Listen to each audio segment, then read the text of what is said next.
I do have sound, Angela. Thank you for asking. I just gotta check sometimes. Nope. Thank you so much for asking. I have sound. We are projecting it now into the universe, just like that. Just like that. What's up, everyone? It's Thursday, and another. Wow, this case is just it's cooking. It's absolutely cooking. There's so much stuff. Every time I turn around, I'm reading something. Yeah, I know. We got this huge. And I'm trying to find something, but then I end up going down another rabbit hole reading something else. I don't know if you like my xenomorph outfit today.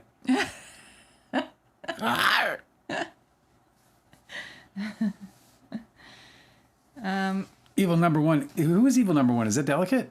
No. Yes. It is? Yep. Okay. Mm-hmm. There's 4 different excerpts of Blake Lively's deposition dropped this week, too.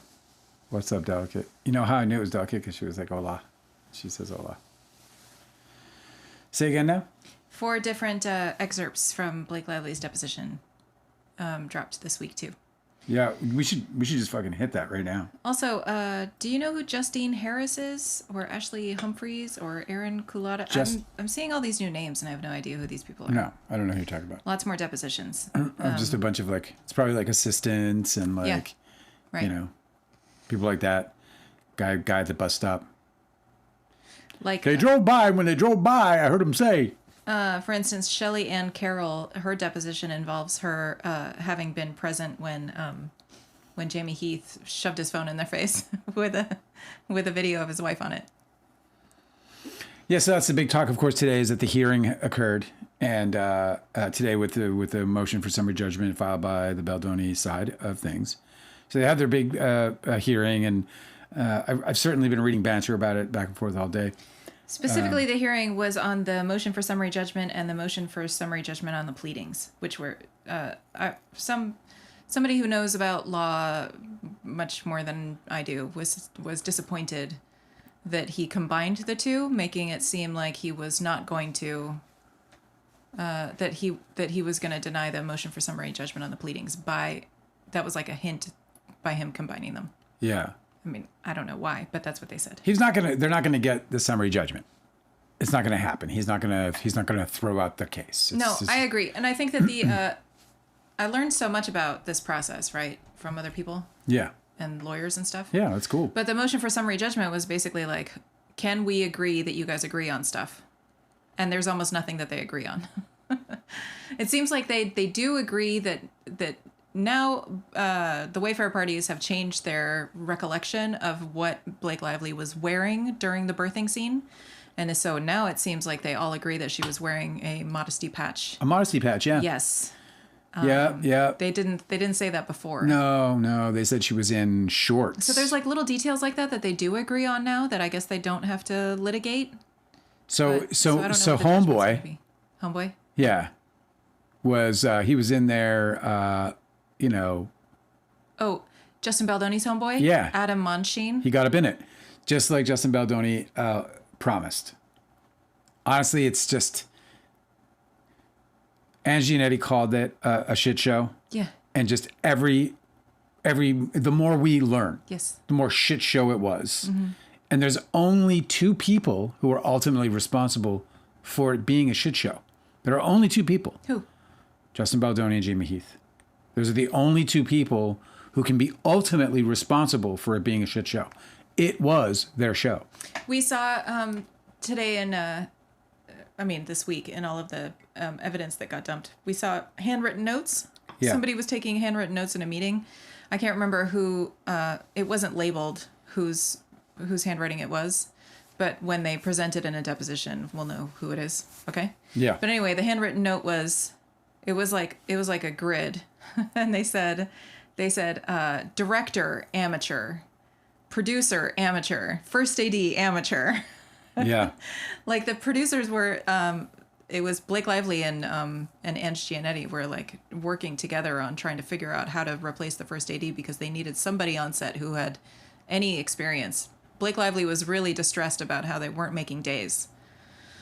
So, it's like all throughout Justin Baldoni's lawsuit, he kept trying to blame her. It was such projection the whole time. He kept trying to blame her for missing days or delaying schedule or doing any of these things. And it turns out that the entire time, the producers behind the scenes were worried about how his set was run so poorly that they weren't making the time that they needed to.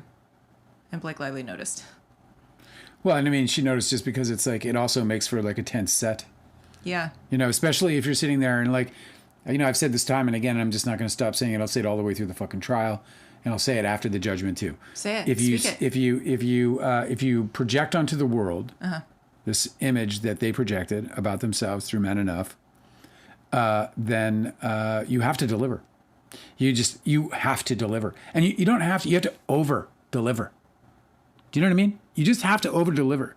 You have to have the people who interact with you coming out of that experience saying they are that, and in spades. Yeah. In spades. And instead what you have here is the exact fucking opposite. You don't get that with like prayer groups and hugs and saging. You get that with character and integrity and supporting other people in a collaborative environment. I don't understand why they thought that they could just call it a Baha'i set and then, like, I don't know, do absolutely nothing. I also think that to make it seem so. I don't think people are understanding or considering the truth, which is that when this thing began, every single party involved wanted the best outcome.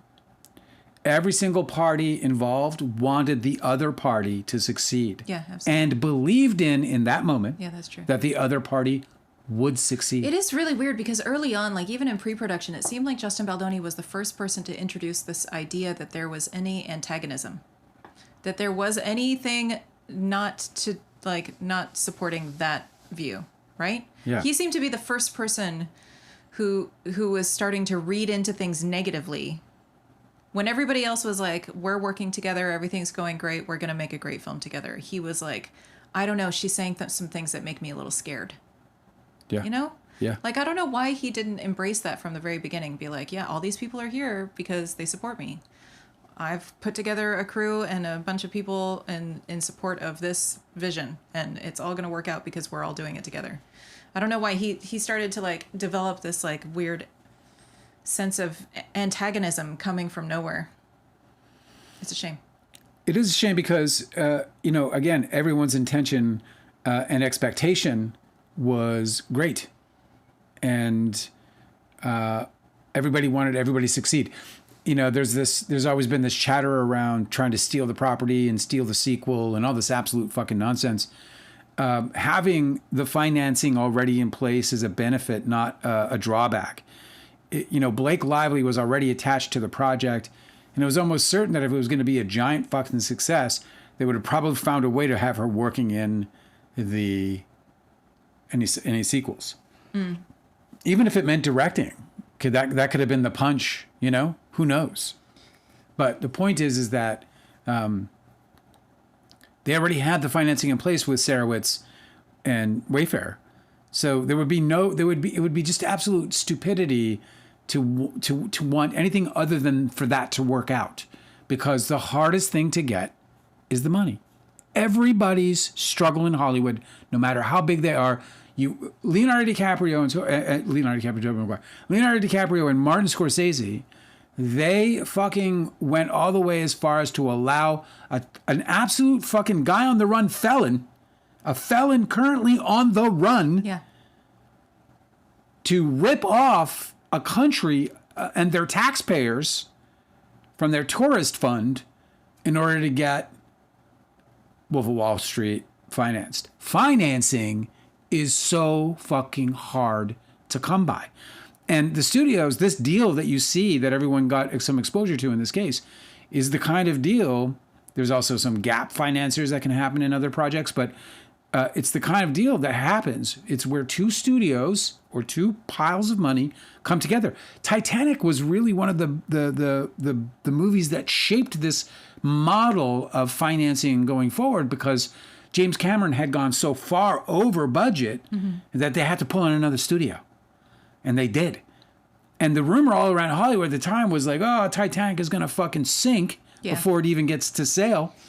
And instead, another studio came in and financed his overage the rest is history.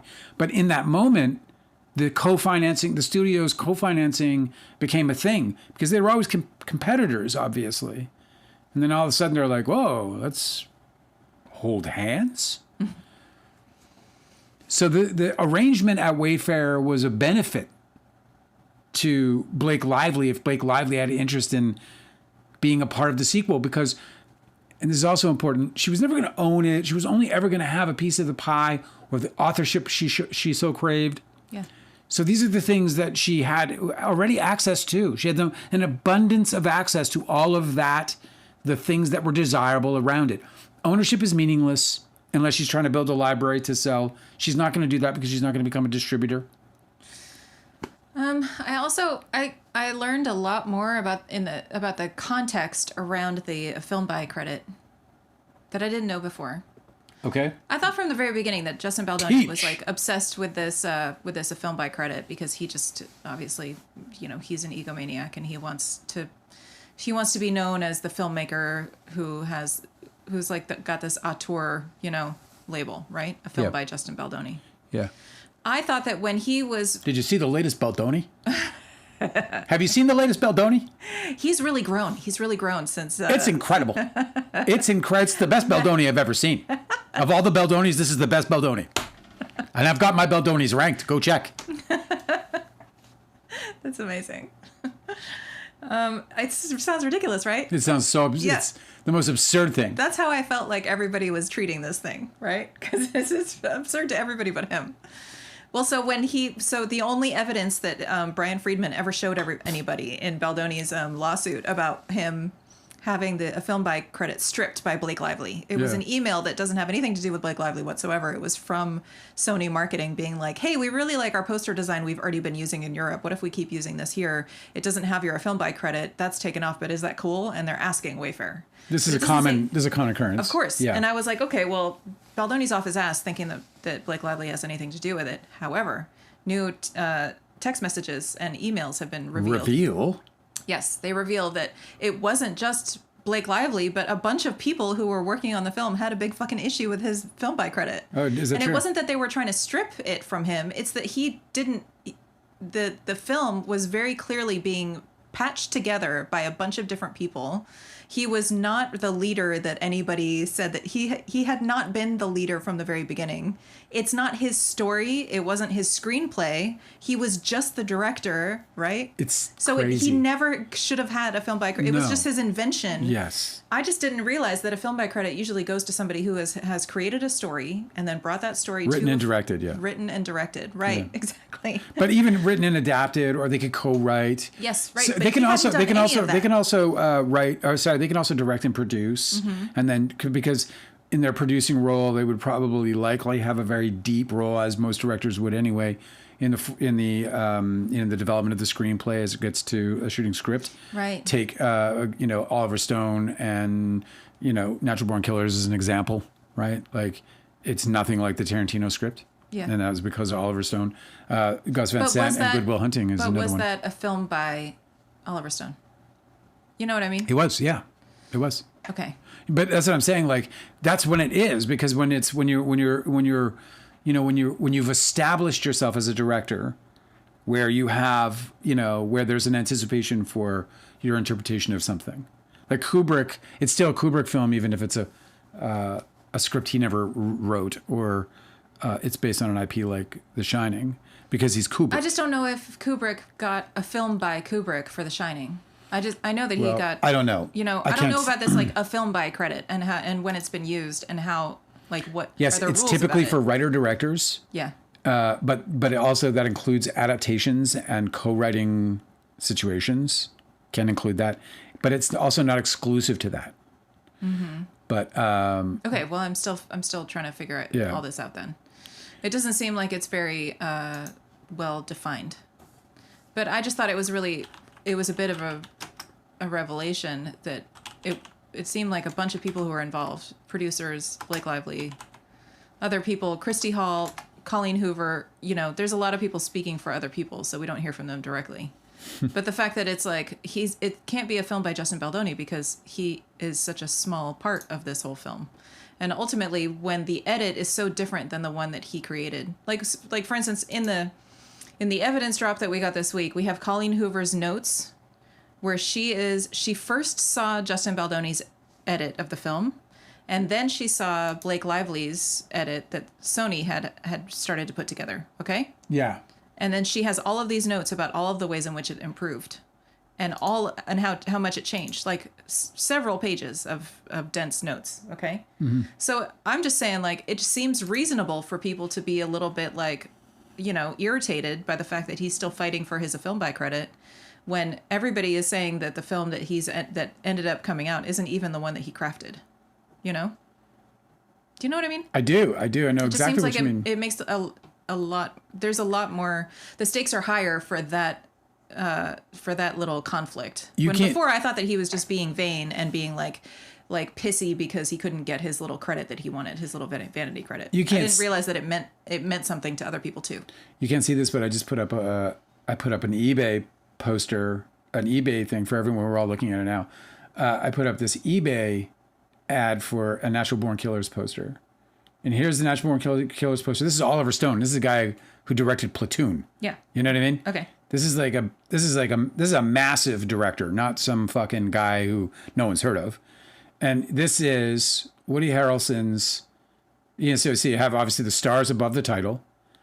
You have right there, you can't see it, but that says an Oliver Stone film right there. And it's Oliver Stone. It's not, now Oliver Stone didn't write this. This was written by Quentin Tarantino. An Oliver Stone film? Yeah. Or a film by Oliver Stone. Where does it say that? It says an Oliver Stone film. It says Woody Harrelson, Juliette Lewis, Robert Downey Jr., and Tommy Lee Jones on the top. And then in white it says the media made them superstars. Oh, it's teeny tiny on his neck. It's like a little It's like a little stamp. It's like almost like It says an Oliver Stone film. Yes. Exactly. Okay, but that's so weird. So do you know the difference between the wording of like an Oliver Stone film and a film by Oliver Stone? I don't know. Maybe a film by might be. I've not understood there to be a difference, but maybe there is. Maybe the difference might be that a film by is also a written situation. Because I know that One Battle After Another, the posters above the title all say written and directed by Paul Thomas Anderson. Right. So that's a sort of a film by credit, but it's not worded the same. But this is all just to say that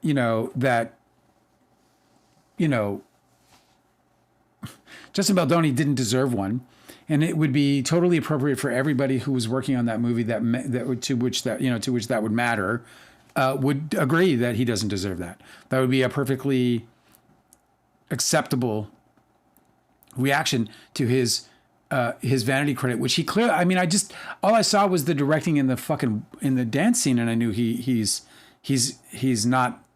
He's kind of a director head. So he's contributing to the process, obviously. In the dance scene because he did no directing?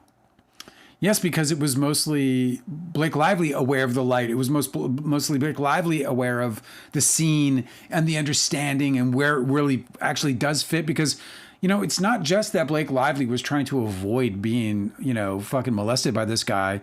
It was also that she understood where the story was and what the characters were doing and why it would matter that there was tension before there was. But today I found a bunch of other. It's a great poster. It's in the evidence, and I don't know what the context is, like why they're using this. But there's she is taking copious notes, completely. Breaking down scenes and her character and the character development and the character motivations and stuff. Yeah. And she's really, really thorough. And I just thought that was so interesting because a lot of people got on her case. A lot of these Baldoni supporters got on her case. Which one's doing this? Who is doing Blake this? Lively. Okay. A lot of people got on her case for not reading the book, but it's not like she's not completely engaged in the material. It was really incredible. It was actually really educational to see. I mean, I've said before and I'll say it again. You don't got to read the book. You don't. You just don't. It's just not how it works, man. You know what I mean? Like, in some cases... Yeah, she's being paid to perform the script. As an actor, I would prefer to not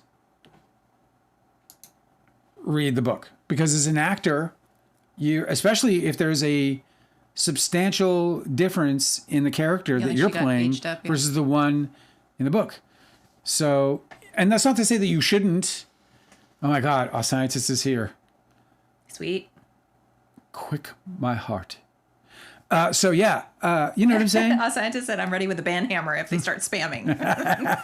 Spammers be gone. Spammers be gone. They were actually well behaved yesterday. We got a deluge of what I presume were maybe they're Swifties, and we're just like we weren't talking about it because I did put Taylor Swift in the conversation and I didn't deliver.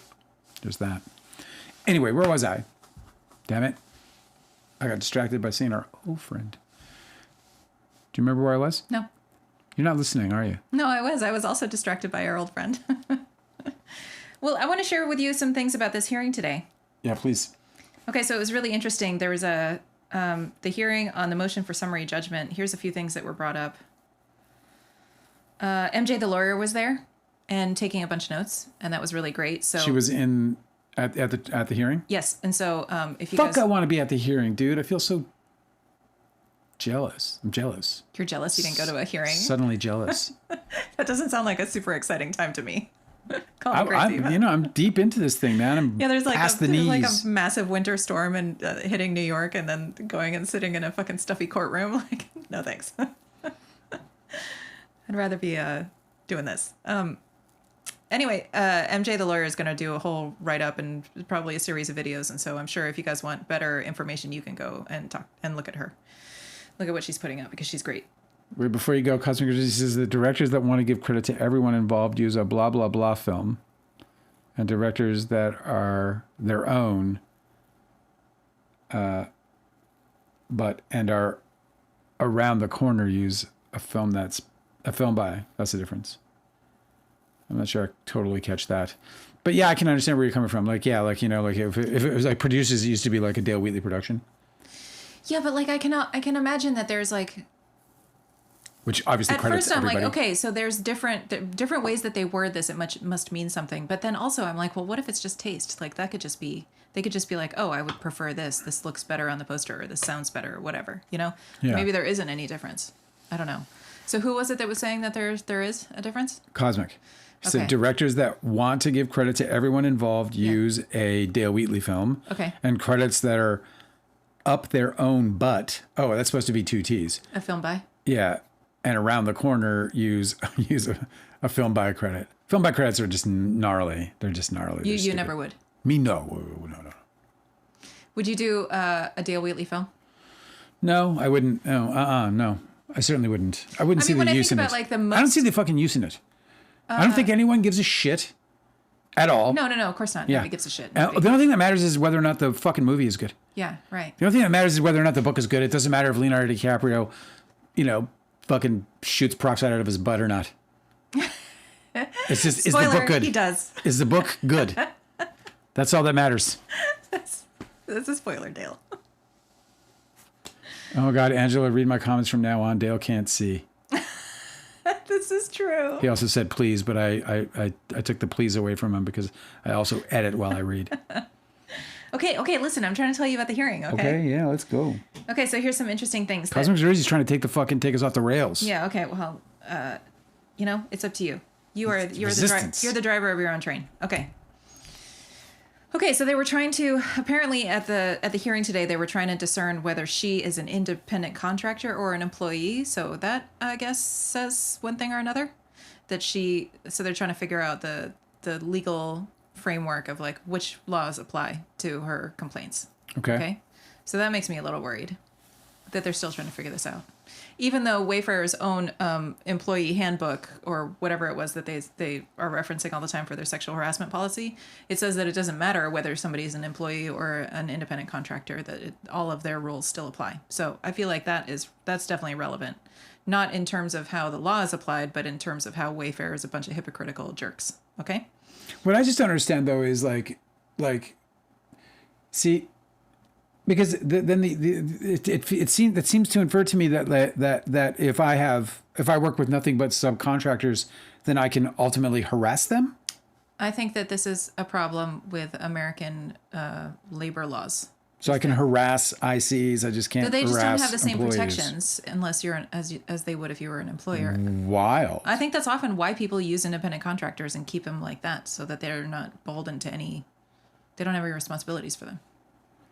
But I don't know how it applies to this because this is regarding sexual harassment in the workplace and retaliation. The reason why reason why I feel like that's so entirely problematic is because I can't imagine SAG wouldn't be all over this because all that's a good point. actors work on are loanouts. They right. all work on loanouts, not necessarily day players and extras and like, the people not making big checks. But anyone making a big check is working through a loanout. Yeah, so her contract would have all that in there. I'm saying like it doesn't make any defined. sense because that means that every single actor in Hollywood is open fucking game. Okay, cool. For predators. This makes me feel a little better about it. Also, she's citing like no less than 4 labor laws. California labor laws, federal labor laws, but also these contract agreements that they have with each other. And so like I feel like if one of them falls away because she doesn't meet some sort of like threshold requirement, then there's still these other ones that can apply.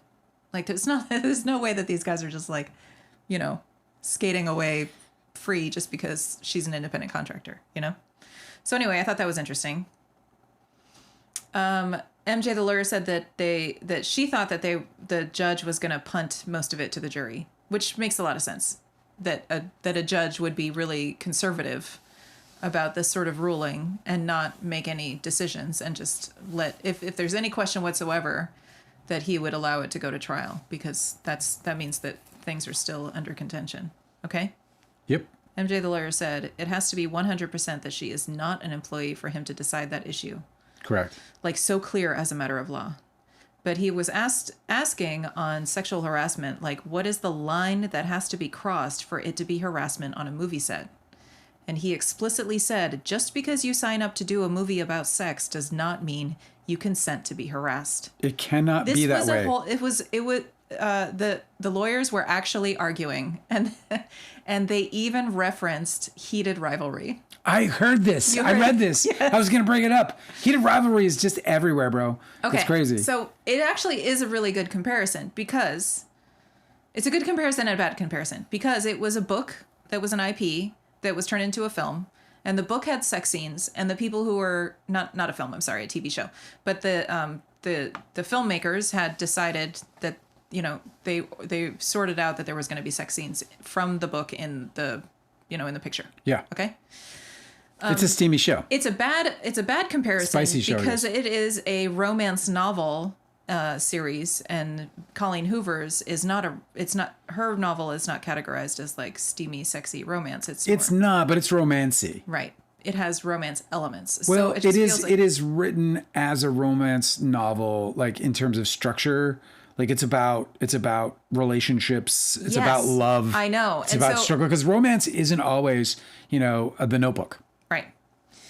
It's just it's pretty rich that the Wayfair lawyers think that it's a good comparison because they're like, look, there's steamy sex in this thing and there's steamy sex in Justin Baldoni's project. When the the attorneys for the other side are like, it's not a good comparison because this is a story about a woman who survives an abusive relationship and finds love elsewhere. These are about two hockey players who bone. Yeah, the other one's about 2 hockey players that bone. No spoilers. No spoilers.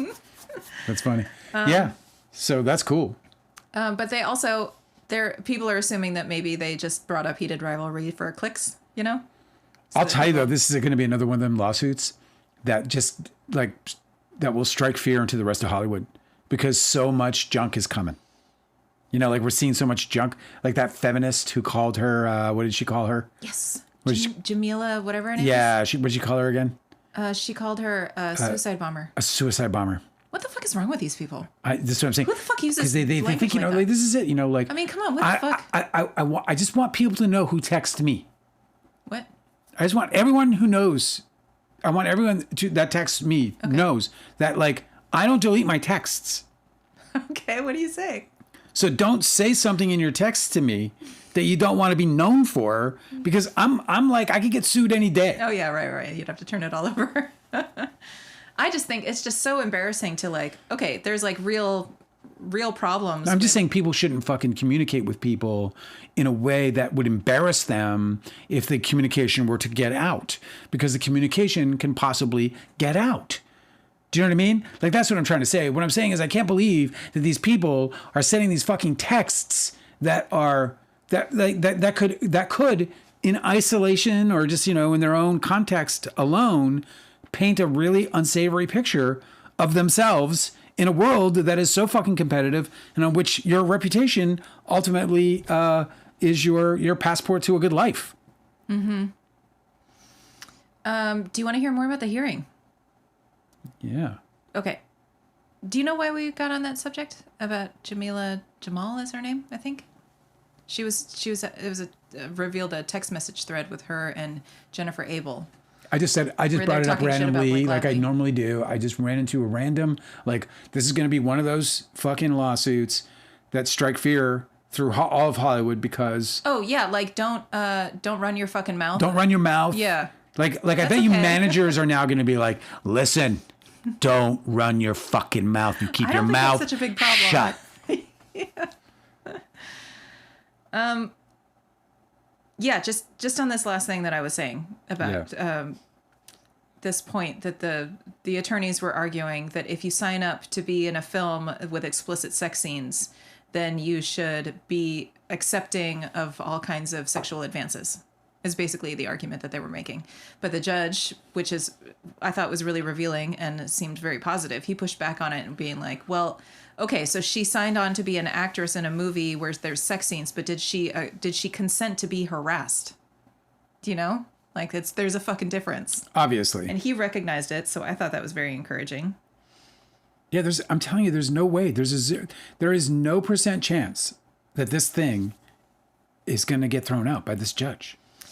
Also, they wanted to argue a lot of the hearing. And if I'm wrong, dude, I'm going to retire the channel. No. I'm going to retire the channel and I'm going to do whatever. I'm going to go into I'm going to go be a bee farmer or whatever the fuck. Yeah, be a bee farmer, bro. We can do that too. It's not easy.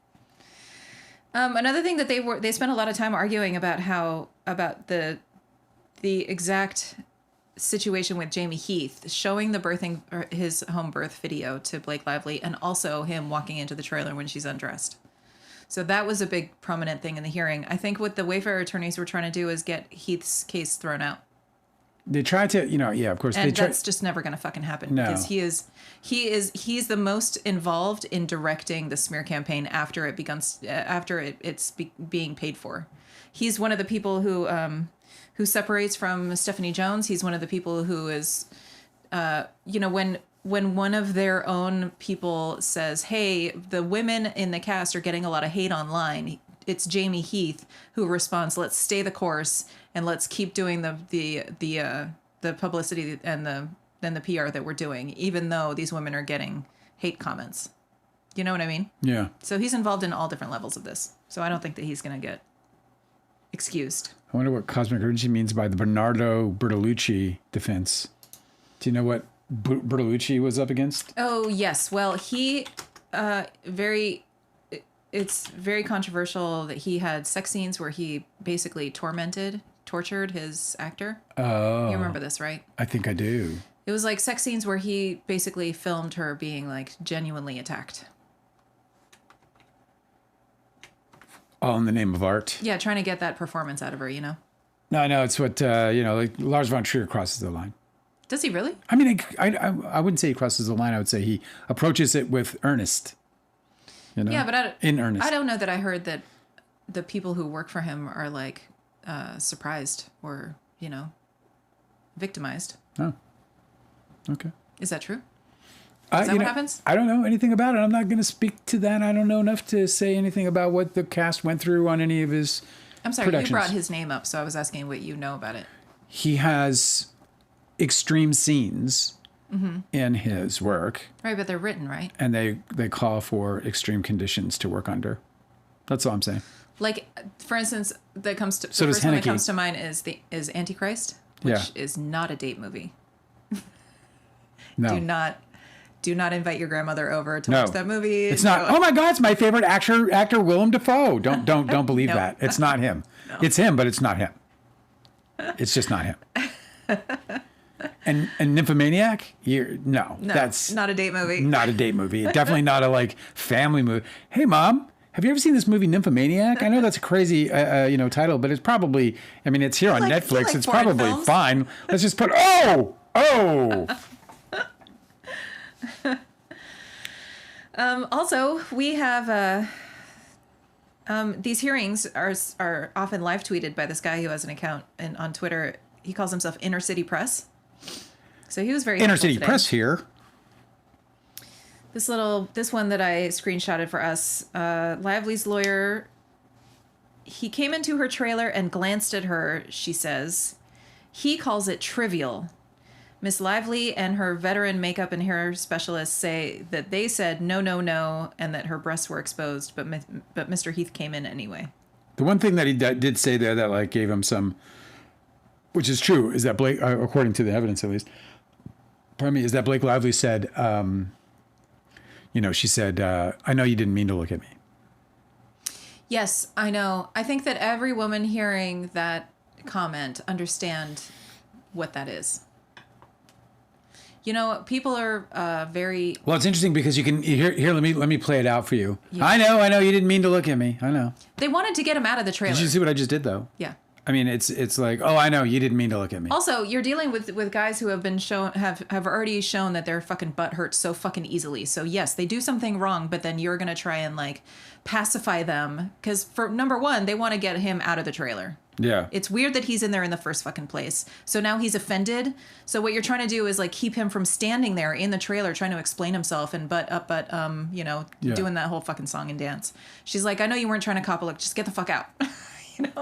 Like I understand the impulse to try and minimize the situation so that you can still keep it under control so that you can get the guy out the fucking trailer. Do you know what I mean? Yeah. Or like at least try to minimize it so you don't have to prolong the conversation here and later. You know what I mean? Yeah. I don't think that it means at all that she thought that it was small. I just feel like that's an impulse that a lot of people jump to. It's managing other people around you, and especially with these guys, like she's already learned about how fucking sensitive they are to any kind of criticism, Must be so fucking exhausting. Yeah, he's a big baby. Okay, so another quote, Inner City Press said that Judge Lyman said, your point on kissing and nuzzling, what is your limiting principle? Can a director improvise? And Lively's lawyer said, only with consent. So this is an argument that the judge is engaged in. Well, it's a pivotal, and crucial point. Yeah. The script is very clear. They dance. Yeah, I don't know how much of that was... everybody who was covering the hearing today said that the judge seemed really well informed on all of the evidence and the depositions and everything in the whole story. So they didn't think that he was asking questions to orient himself in the case. No, his briefing on the dismissal of the case was extremely educated. There was nothing about his dismissal that didn't come with a great deal of information to back it. Another from Inner City Press, he said Lively's lawyer said this was a dance sequence, but he leans in and kisses her, nuzzles her. She leans away. You can see the look on her face in the video. She's clearly having her boundaries crossed. She says, let's talk. Lively's lawyer says also, the only way to make sure it's acceptable is to get consent. Judge Lyman is quoted by Inner City Press saying, are you saying if he suggested more graphic scenes, is it harassment? And Lively's lawyer said, she signed on to a particular script. That was her expectation. Mr. Baldoni changed it.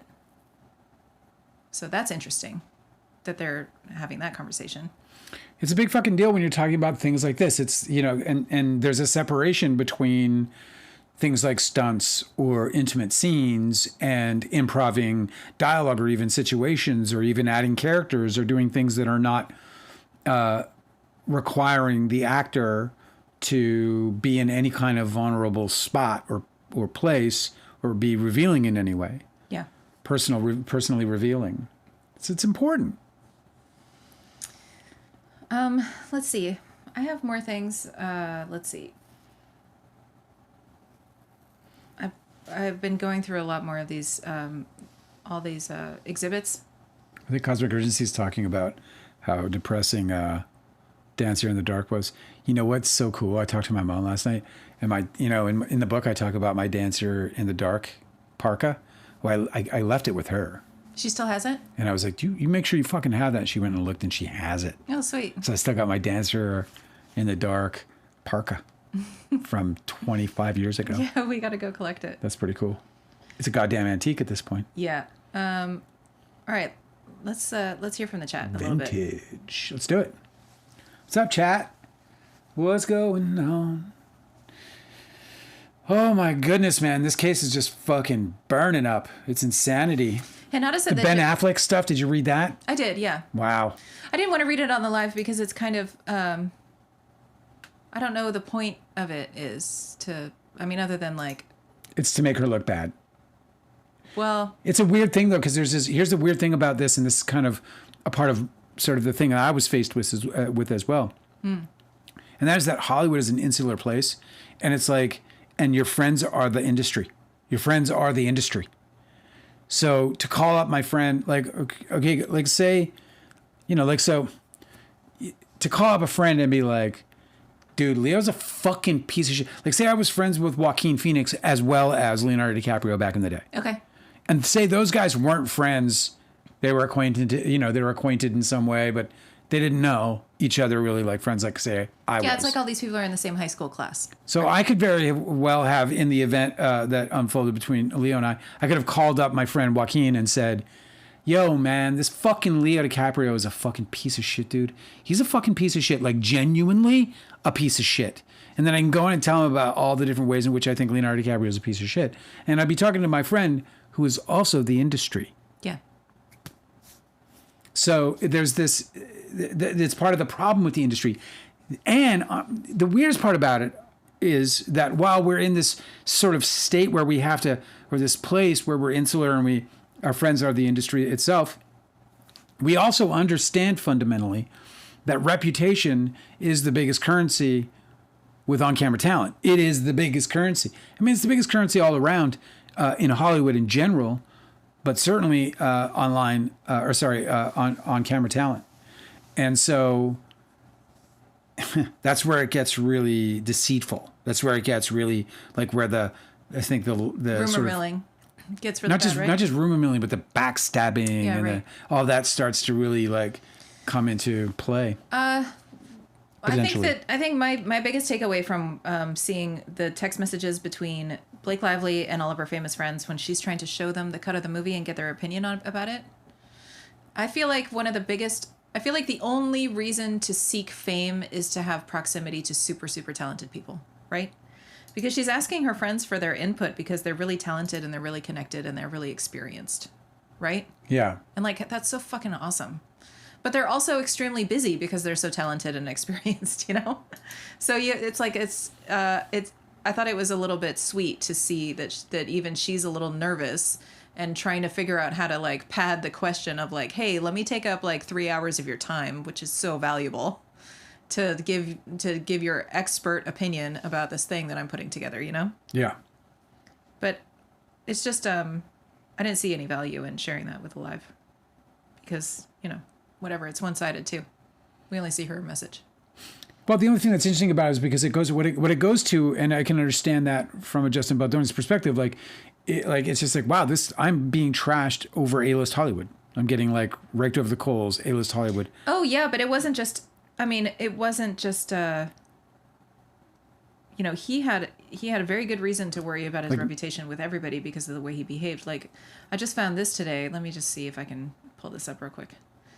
This is in response to the New York Times article. I'm sorry, I have to find this. Josh Greenberg was reading the New York Times the New York Times article about how Justin Baldoni had orchestrated the smear campaign. And I want to quote him, but I can't find it right now. But he said, he's like, this guy should be run out of Hollywood. Justin Baldoni. Yeah. Yeah. Like all these people involved, all the people, he's this guy who's the president of the Sony Motion Pictures group is like, these people don't belong here. Which I thought was really heartening because, you know, you want to think that like it's not a dog eat dog world, like it's not so cutthroat and that everybody doesn't just apologize for all of this bad behavior and just, you know, tolerate Hollywood it. needs to get along with itself in order to make movies. Like it can't war. You can't, yeah. It can't just sit there and war and rip each other's, rip each other apart limb for limb over disputes, particularly disputes that are creative, or these are the kinds of things that you cannot. You can't. You can't. You can't expect Hollywood to survive if it's cannibalistic. It's what I pointed out in the book. It's like they were cannibals. They weren't fucking friends. Okay, this is it, I think. Okay, great. They're sharing, someone named Tara Grant is sharing the New York Times Blake Lively article. Okay. Yeah. Tom Rothman says, for some reason, I can't get behind the paywall. He's trying to figure it out. Tara Grant says, not engaging in any requests for comments. Sony largely left out beyond supporting Blake's cut. If that changes, we'll let you know. Josh Greenstein says, so the date is 12/21/2024. He says, as I said, these Wayfair guys are terrible. Look at the coordinated public assassination campaign in this story. These people should be thrown out of the business. And this is why they are thrown out of the business. Right. And the only reason that So Blake Lively isn't getting Lively- offers is because they know the public isn't going to come see the movie. But it's not It's not because because of how they Blake feel about Lively it. is sending emails to Ben Affleck saying, I really struggled with the director of this movie. Can you watch my cut and see if it's good? It's because people like Josh Greenstein are seeing what was reported by the New York Times as a coordinated public assassination campaign. And they don't want to fucking tolerate this kind of behavior in their business. Right? Because he works for Sony, and this sort of thing fucks with Sony money. And you just can't have that. You can't be playing with the fucking big dogs and then ruin the game, A scientist said that there's text messages where the intimacy coordinator is begging to be let on the set for the underage scenes because she was panicking about what was happening. Oh my God, really? That makes sense. Let me go read those. Where are they? Do you know where they are? Do we have, we think we have hers. Do you know what the IC's name is? Yeah, do you want to go in that folder? I got it. I'm right here. Everything is labeled Liz Talbot. Her name is Liz Talbot? Yes. That's what I've been her name is Elizabeth, but she goes by Liz too. Liz works for me, man. Liz Talbot. Okay, here we go.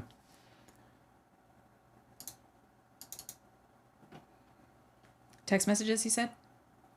There might be more because I've only just I haven't collected literally everything yet. I've been just going through and trying to label as I pick things up.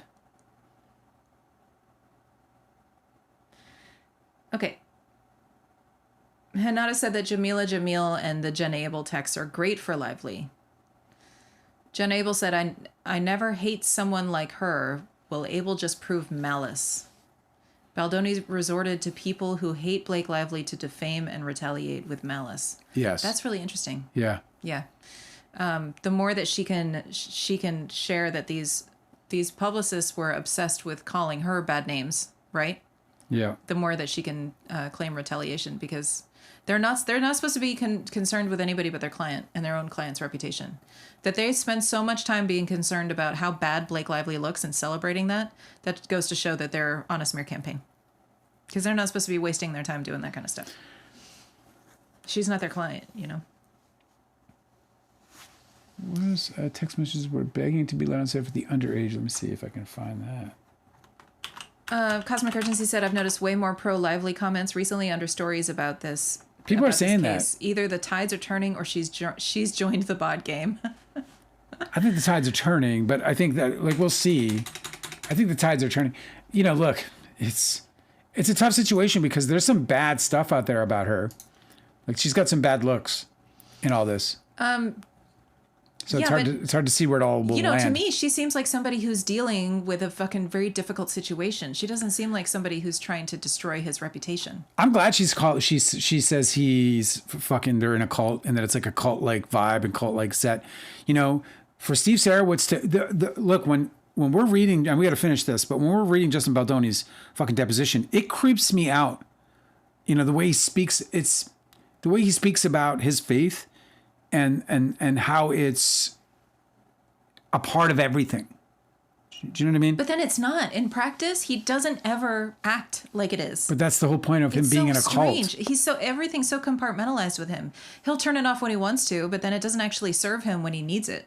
Right? When he's having a little fucking tantrum, like a baby, he doesn't actually get to rely on all of this, peace and being present and all of this other stuff he says that his religion does for him. It's very strange. I don't understand why it's dysfunctional for him. Deanna's saying that the issue between employees and contractors is irrelevant because it's not an issue. CRD covers both. Deanne said that the FEHA, the federal labor law, will likely fall away and the CRD will remain. That's interesting. Yeah, it's going to be interesting to see how that rolls out. I'm excited to see what happens there because, or I'm just very curious because I can't imagine that all actors are vulnerable to these kinds of potential. No, you're totally right. Hinata offenders. said another lawyer in California pointed out that it's irrelevant because the service was rendered, so she is protected, especially by the SH laws. It just makes sense. I mean, when two people interact, if one can harass the other, regardless of, what legal status separates them, there should be some kind of culpability, potential liability, or whatever. I mean, come on. Scientists said, how can there ever be a fucking legal arrangement that would allow for or protect in any way a sexual harassing predator? Yeah, like there'd be that easy of a loophole to Right. exploit. Right. A scientist said, I can't believe that the feminist approved his lawyers going into the hearing with those arguments. The junk farm said, she's breastfeeding. Whip out the camera, boys. Yeah. Honestly, I truly believe this about her, that she was, and I think as they got to dislike her, they felt more like treating her, objectifying her. Like, listen, man, I can't get over the dude. The dude was there. She was in a patch. He put his boy between her legs, and he didn't even want the patch. Justin Baldoni wanted her to go naked. I saw BTS. If I understand. I saw a screenshot on Reddit. Somebody had uploaded the screenshots of the BTS where you can see almost her entire body. You can see the patch. Yeah. The black patch. Yeah. It's fucked up, man. Fucked up. I'm so angry for her. For sure. And then we know that the set wasn't properly closed on top of it. Yeah. Hanada's got a funny joke. She said the book could have been like a porn book, but if the screenplay is a Muppets cartoon that she signed on to and she was obligated only to perform the Muppets cartoon. Do you know what's interesting? I don't know why these lawyers haven't done this, because Caligula, which was produced by the guy who started Penthouse or whatever owned Penthouse, this started like fucking Malcolm McDowell and Peter O'Toole, and it was like an amazing cast, and he intercut, unbeknownst to them, hardcore porn scenes, and there was a big issue with it. We should look this up, but this happened, and the stars were like, hey, I didn't sign on to be. That's not what we fucking agreed to do. Mm-hmm. And I think they might have even won some kind of injunction on the cut until it eventually came out, as these things always do. But there was something about Caligula that I recall being this whole like act. Let me see. Did Peter O'Toole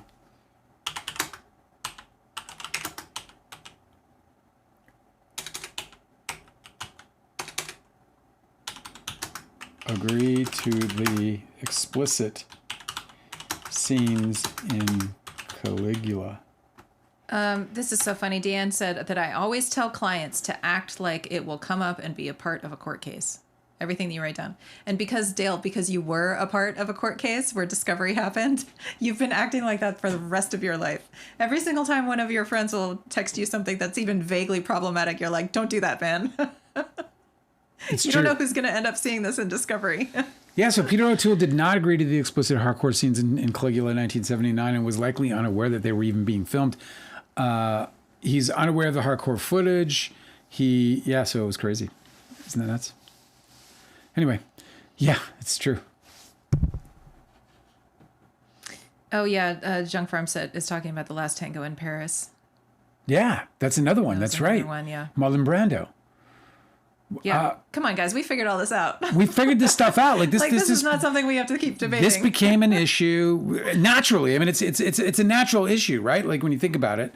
I mean, of course, somebody's going to exploit that. Yeah. The Junk Farm said, what bugs me about all that is that this has been a thing since Bertolucci and Brando, all of Baldoni's life. Right. This has not been tolerable. Correct. Exactly. That's correct. Yeah. Deanne said, this is the reason for intimacy coordinators and scripting. Well, that actually came more from Me Too than it did these previous things. that's true. But yeah. Cosmic Urgency said that Bjork is the only one that I've known of complaining about working with Lars. Yeah, I'm not saying that there's like some kind of like, hey, I got pictures with me and Lars. I gave the guy my coat. I had a mini relationship with him for like a few months. I love me some Lars von Trier, even if he is controversial. And he is controversial at the very least. He's controversial. Deanne said the ICP left out major parts. MJ has caught them out. Justin Baldoni's lawyer said retaliation was not effective. Lyman says, though ICN does not report, effectiveness goes to quantum, meaning if there is retaliation, that there's retaliation whether it was effective or not. That was another argument today in the hearing that I thought was really interesting. I thought it was really strange, like pointless, actually. Which? But it was interesting that they were trying to figure out this. If you retaliate and it has no effect, does it count? And I was like, obviously it fucking counts. Like if you're trying, like for instance, the situation that they were talking about was when we recently learned that Justin Baldoni and Jamie Heath went and had dinner with Colleen Hoover and spent the entire time bashing Blake Lively and calling her a narcissist and saying that she was being unreasonable. And it backfired because Colleen Hoover decided that they were not trustworthy people and she didn't want to talk to them ever again. But she did not change her opinion of Blake Lively based on what they said. So yes, what they were doing was retaliation. But today in court, they were arguing if it was ineffective, did it even count as retaliation? Well, because it didn't work on Colleen Hoover. And I'm thinking that's, of course, a foolish argument. That can't be relevant. It can't be. And it also has to go still into intent, but also yes, that's what I'm saying. It has to go into, because it didn't stop there. It didn't stop at Colleen Hoover. No, it didn't. So Colleen Hoover was just one instance where it didn't work. It wasn't going to work on any of the other cast probably if either. It had worked on her, how much would they have been exploiting that going on, more and more? Like how much they would have like leaned on her to publicly talk shit about Blake Lively. It does drive me crazy that the intent might not be enough to if not prove, at least substantiate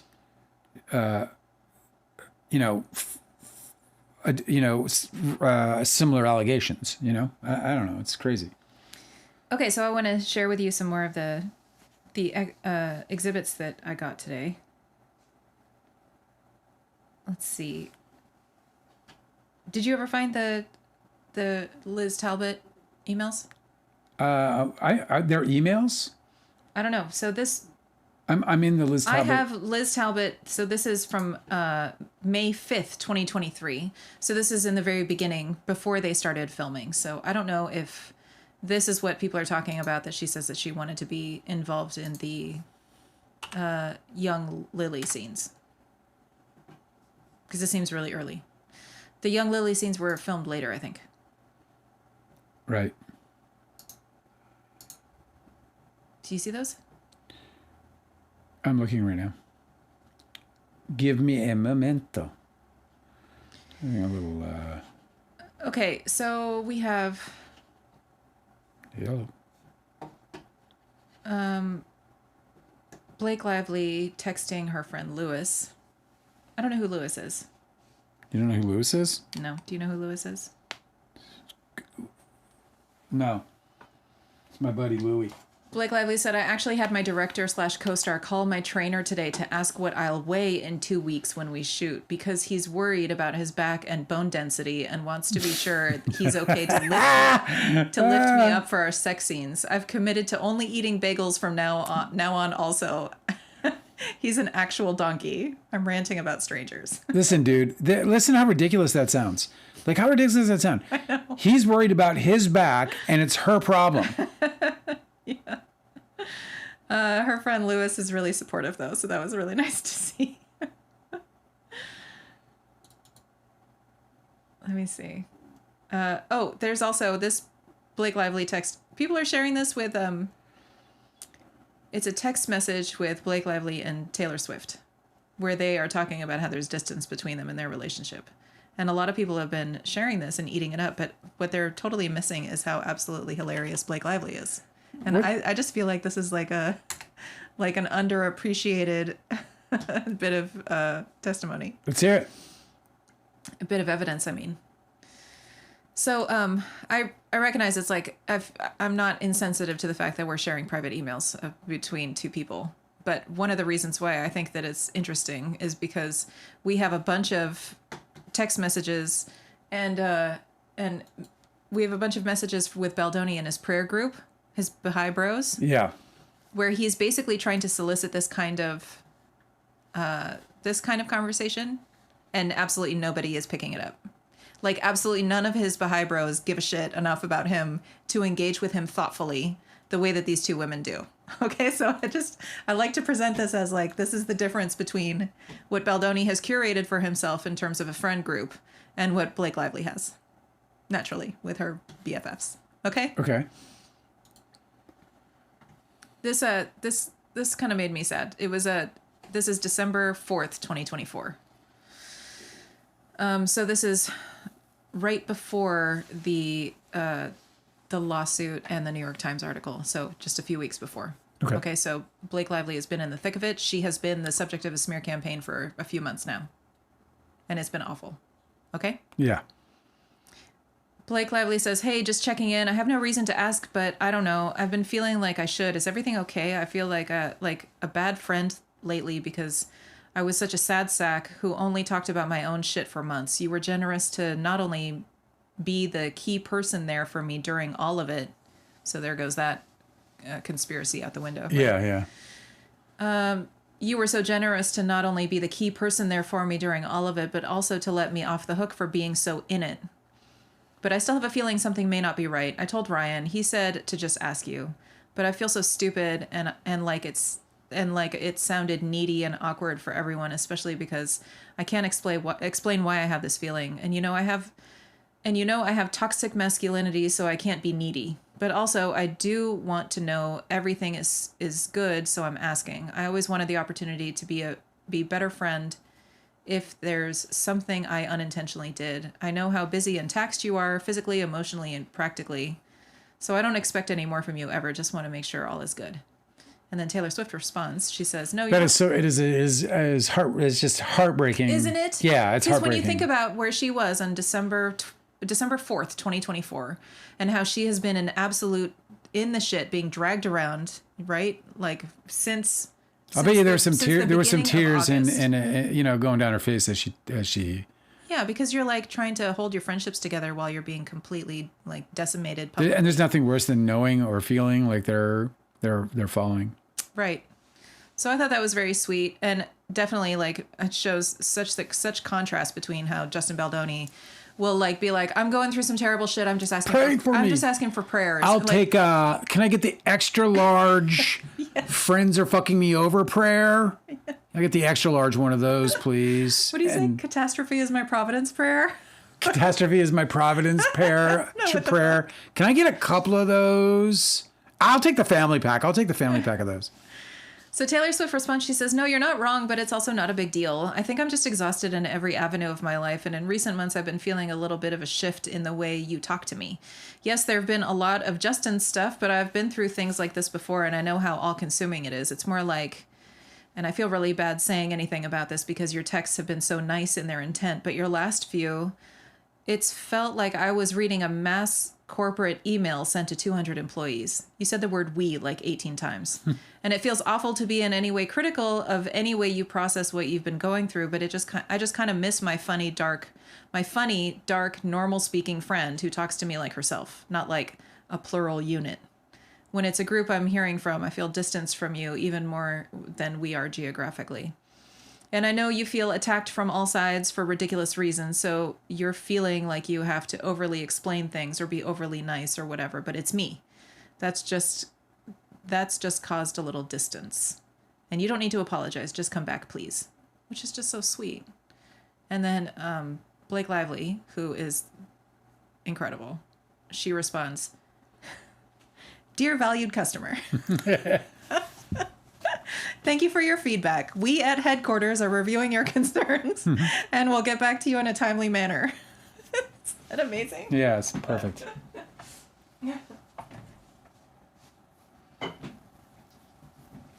She said, She said, for real, though, you're right. I literally deleted the awful thing I was going to end that bit with because I've become digitally paranoid. I don't know if you experienced that with phone calls after what happened to you, but after the thousands of text messages that weren't meant for me that I've been reading, I've internalized that everything digital may be public. I say that knowing it's irrational, but my brain can't accept rationale here. So yeah, I've been texting like I'm writing, not like me talking. I didn't realize that until you pointed it out, but I see it. On top of that, I'm over packaging simple things because I've felt so deeply misunderstood that I don't trust my judgment or myself anymore. That sounds over the top, but it's true. This fucking guy and what he did to me gave me an identity crisis, legitimately. Yeah, I just it breaks my heart because I'm still living with mine 30 years later. So yeah. The thing that spooked me most in all of this, though, wasn't the bad guys being bad guys. It was the good guys, my lifelong friends, allies to women who quietly dipped. And so I'm probably being over the top with my friends who stayed because I've never felt more alone. The track is very violin heavy. I hate it. She's so funny. Point is, I'm being a stupid paranoid weirdo, and I felt it, but didn't know where or how or when. So thank you for telling me and for saying I don't need to apologize and for not making it a big deal. But I'm sorry to you, and I'm sorry to me and our kids. Fuck that guy. Fuck his whole gaggle of supervillains. You've got enough on you. You don't need to write back. But to all this, just letting you know, I see it now, and thank you. I'm excited for you to be done with suitcases, constant sinus infections, and torn up kneecaps. So close. Oh, torn up kneecaps. Sorry. So close. Your submission will be processed shortly. Thank you again for your patronage. And then she signed her corporate name. Taylor Swift said, first paragraph took me out. And it's like, this is why I'm not worried about her. Because, Justin Baldoni has all those prayer groups that offer fucking good for nothing bullshit to him. He's never going to get better. He's never going to feel better about any of this because the crisis is entirely in his head. Blake Lively is having all of this stuff happen to her, and she's got supportive people who understand, Well, this is about relationships, dealing with the effects of the issue on them as opposed to the issue itself.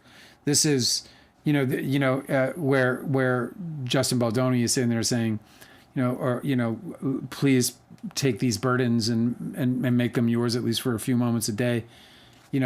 Blake Lively is saying, hey, I can't believe I've been this burden, and I recognize that I have, and it scares me that I've created distance as a result of it. It's terrifying. Yeah, it's also, she's so still in the thick of it, though.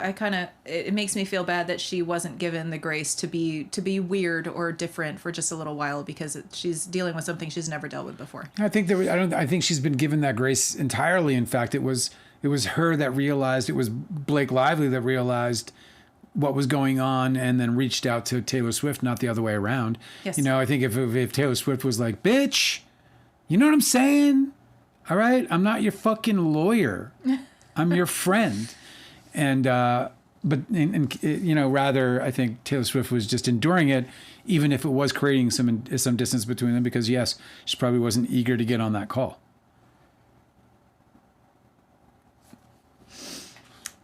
Okay, so here is another thing that I wanted to share with you guys. This is Blake Lively and Ange Gianetti talking about the first AD issues. I don't know whether anybody thinks this is interesting. But, Justin Baldoni wanted to... I do. Justin Baldoni wanted Does that count? Huh? Does that count? Yeah, that counts. Okay. That counts most of all. Oh, sure. Justin Baldoni wanted to frame Blake Lively as the person who was solely responsible for firing the first AD, but apparently everybody thought that it was necessary, that there was a huge issue. So this is May 26, 2023. So they're in the last part of the first month of shooting. They've been filming for just like a week, maybe 2 weeks now. Okay. Blake Lively says, I'm happy for you to tackle the first AD issue if you're willing. She's texting Ange Gianetti. We need a very experienced leader to run that set ASAP or we won't get the movie. Our lead producer / studio has never worked on a film set before in his life. It's irrefutable that we are lacking experienced leaders at the top, and the days are showing it. Let's start with the first AD and tackle the other leadership issues next. This is the most pressing. She says, Blake Lively says, thank you for stepping in. This has been too much to hold alone. I really appreciate it. And Ange Gianetti said, understood, we'll get into first AD now. And that just seems like such a reasonable complaint. It's just business. You know? It's just business. And it's like, He tried to frame it as if she was just like, you know, some fucking... Well, this is where the takeover is occurring, right? Because this is in their minds. Because Jamie Wayfarer's Heath, minds? yes, Yeah. because Jamie Heath doesn't have a hold of the set, and so if Justin Baldoni is looking to Jamie Heath for as a foundational producer, right? The guy who's like, you know, the rock on which he stands, Yeah. right? But the rest of the production is moving on from Jamie Heath and trying to put in place the points that they need to get the things that they need done. Does that make sense? Yeah, like this is just a week later, June 4th, 2023.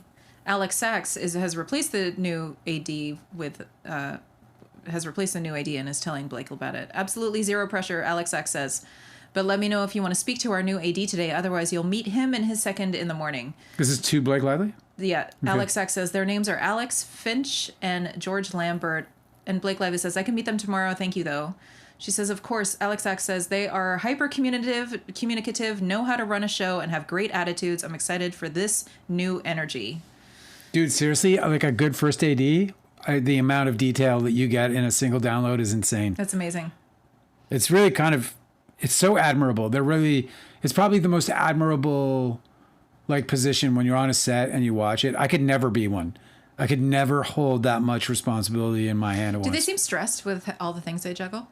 Or they can get stressed. Like if they start losing the day because like directors are doing shit or actors are not getting their lines or hitting their marks, they can get stressed. Or like if background isn't fucking handling it. Oh yeah.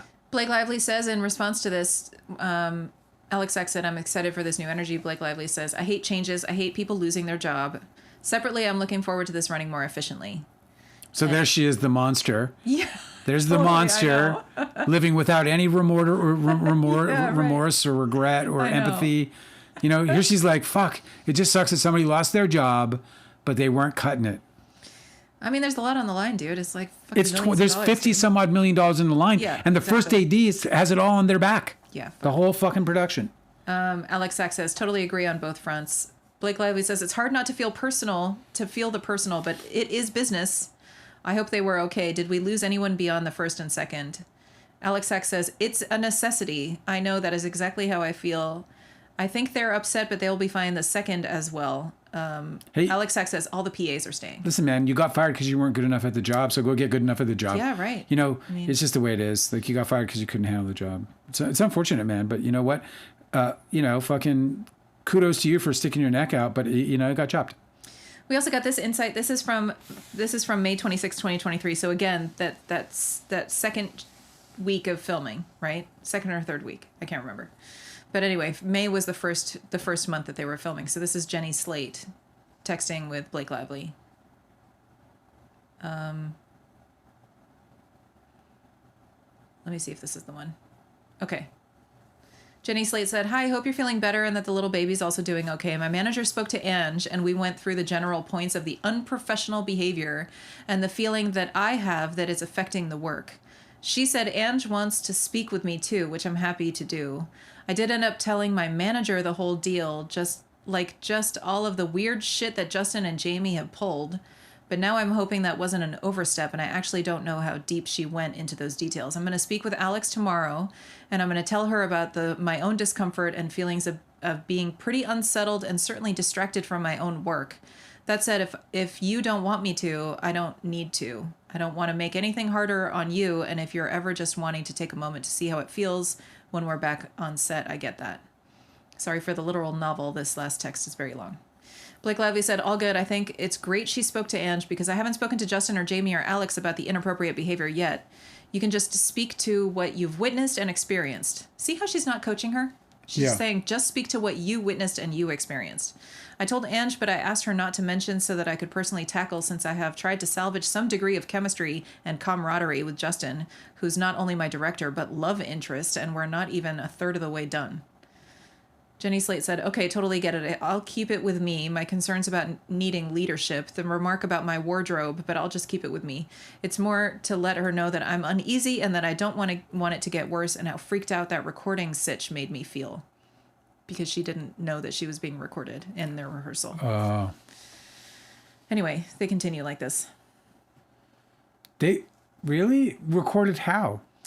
Justin Baldoni had a rehearsal where he was present with Jenny Slate, but they were on the phone, like a Zoom or something, rehearsing with Blake Lively in her house. Okay, elsewhere. Like they were in New Jersey, she was in New York.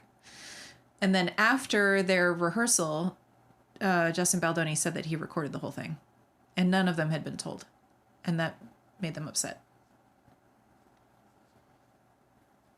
Okay. Yeah, understandably, for sure. Blake Lively said, "You were standing there for the thing he said to me when he said I looked hot. I said, that's not what I'm going for. And he said, okay, sexy. And then made a joke once he asked... Okay, sexy. And then made a joke once he asked if he crossed a line. And I said, yes, that he must have missed the sexual harassment meeting." She said, and then later when you said you used to stare at Britney Spears when you said you used to stare at Britney Spears midsection for hours before you finished and said what an athlete she was and how remarkable she seemed as a young girl, he jumped in and said, same, and giggled, but then I rolled when we just looked at him. I didn't know that happened. So Blake Lively was admiring... No, Jenny Slate her was abs? saying, we were talking about Britney Spears. Abs? Her abs? I guess the story is that they were talking about Britney Spears and Jenny Slate was like, I used to just stare at her midsection. Because she was talking about what an athlete she was. Right. Obviously for the muscles. And then Justin Baldoni was like, same. But then when they just stared at him, instead of responding or laughing, he rolled his eyes. What a fucking dweeb. It's so funny to me. It's just like, it's so amazing how he just doesn't help himself at all. No. Slate said, yes, exactly. Those are two perfect examples. The first one, an example of total overstep and unwanted comment. And the second is just such a great example of how I just feel inclined to shut down because I don't want to invite any other comments from him. It's just gross and stupid. So while this is all, interesting fodder, the reality is that none of this is, none of this is making their case, But it goes to show you What do about you mean why it's not making their case? Angie and Eddie called it a shit show. Well, because they get, unwanted comments, you can say, I guess you could add to it in terms of the what I think that scope this is very of their supportive offenses. I think this is very supportive of their case and also kind of hurts the Wayfair case. She's not only just saying that she's uncomfortable about comments, but she's saying that it's impeding her ability to do her work. And I just feel like that is so inexcusable from somebody who's a director. Yeah. Like, are you trying to get your talent to focus on the job at hand? Or are you distracting them too much and making them feel so bad and wanting to withdraw? Yeah. Anyway, this is a long text thread. I could go on, but I won't. You refuse? Well, I mean, I'm assuming you wanted to move on. What do you got? I also found this really interesting. This isn't anything new that we've seen before, but this is just an example of how Justin Baldoni has been talking shit about Blake Lively and having little tantrums about the things that she's doing. But then when he has to speak to her, this is how he talks to her. So this is from July 19th, and they're talking about the Dailies fight. And this is how he messages her. Because remember, we know how he was talking to everybody else behind the scenes about her wanting the dailies and her wanting to get into the editing room, right? Yeah. Okay, well, this is how he talks to her. Let's see. Oh, I'm sorry. This is a message from her to him. I don't have his response here. Anyway, okay, this is how she responded to him. I gotta find the other one. Blake Lively says, "Hey, I hope you and your family are well. I watched the selects you sent. So great. I was so happy and energized. Such solid work from everyone on and off camera. It was really cool to see. We are working so quickly. There was never the time to look back. So it was nice to revisit them from an audience's perspective. Please let me know who to reach out to get access to the full gallery of dailies. I'm so looking forward to seeing all we have in the can. And of course, any scenes you cut together, I'd love to see. I hope you're having a good summer and hopefully a good edit. Will your assembly be done soon?" Right? Yeah. That doesn't sound demanding to me. No. We've read this a couple times, actually. This has been released before. Yeah. We're getting a request from the Junkyard Farm the Junk Farm. I always call them Junkyard Farm. I don't know why I get the Junkyard Farm. Because of the yard, Junk Farm. Mm-hmm. I like Junk Farm. It's a great name. Anyway, he wants us to read the Lively Depot, and I would really love to hear it. Would you mind? Yeah, sure. Let me just get there. Blake Lively's deposition. How do you write a scene in a screenplay that has the characters nude, but you're not saying there needs to be full frontal? Or is there something that the director and actors work out? I think that if you don't specify full frontal, that it's probably going to be assumed that there isn't any, because full frontal is certainly something that you would probably script. However, that does not mean that you wouldn't necessarily show up to a script where again, it's like when you talk about intimate scenes where there's no clothes or whatever, you talk about it and you talk about what's going to be on camera and you agree to what's going to be allowed to be on camera. So it's all agreed to in advance, like Nymphomaniac was like, they knew obviously that they were going to be doing basically porn. Even when there were some body swaps in that movie, I believe. Okay, Blake Lively's deposition. Yeah. There's a lot, obviously. This is from the top, where she states her name. Yeah, She's sworn in. Yeah, Okay. so we'll just do it until we finish. We'll finish the live, and then we'll pick it up, and we'll finish it tomorrow. Yeah, okay. We're still in the middle of Justin Baldoni's depositions, too. Okay. Well, we'll get to them all. Question. We also can't go live this weekend because there's an ice storm. We're getting polar vortexed? We're getting polar vortex, and we're in the red zone. So I got a new couple battery banks so we can charge our phones. Yeah, if our power doesn't go out and we don't freeze to death, we'll see you guys Monday. Please help. Please help. You have like icicles in your beard? Icicles in my beard. And then the camera goes, that's my dead dog, back to me. Please help. Wait, but if you're streaming, that means you got... Oh, if your power is out, you can still use your phone? You can still like upload Because I have a battery videos? charger, because I got my little power bank. Okay, that's good. That's good. You see what I'm saying? So we can SOS? SOS. Send a generator? Okay, so question. Do you recall whether the movie, this project that she signed on to, do you recall whether it was a comedy or a love story, or did you not know anything like that prior to accepting the role? And she said yes. What did you know about the genre? Blake Lively says, I knew that there was, prior to accepting the role, I read the script, so it's a little hard to differentiate the two. But yeah, I knew that there was romance. I knew that there was drama. I knew that there was trauma. I knew that there was levity. I knew that there were many facets in the story. Question. And you knew that as a result of reading the script or as a result of talking to someone else prior to the time that you accepted the role? She said reading the script. Prior to accepting the role, were you aware of what age demographic liked the book? She said, I don't remember. Prior to accepting the role, had you heard of Colleen Hoover? She said, no. When did you first hear of Colleen Hoover? She said, in that same phone call that I mentioned. And did you have any concern prior to accepting the role that you would, that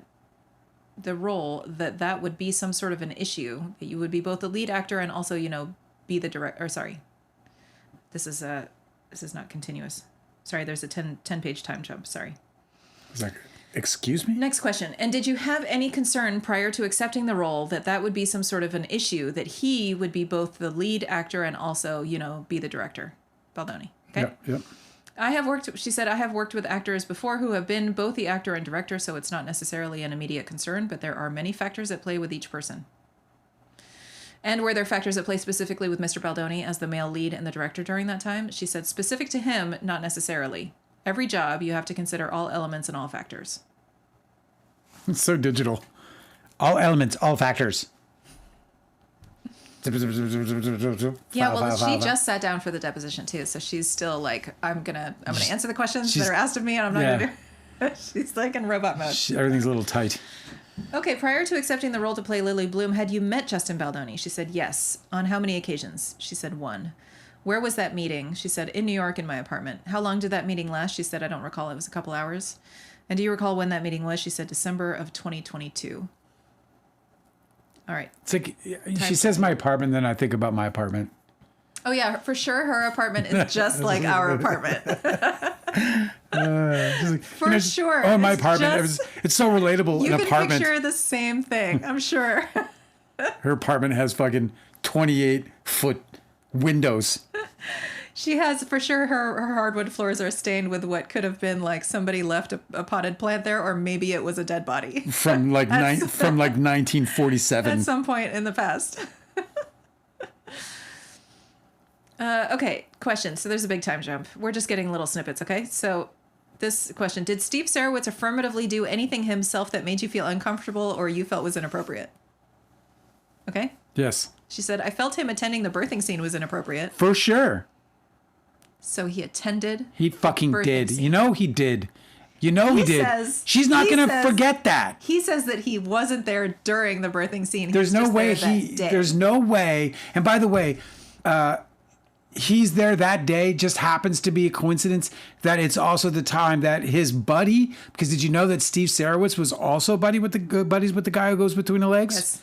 Yep. Yeah. So Steve Sarowitz, who's basically never on the set ever, coincidentally, totally coincidentally, nobody was planning it. He didn't know. He was just like, today's a great day. Just him and the his, fucking, his friend Adam Monsheen was going to play the OBGYN. The Diamond was like, Steve, today's the day.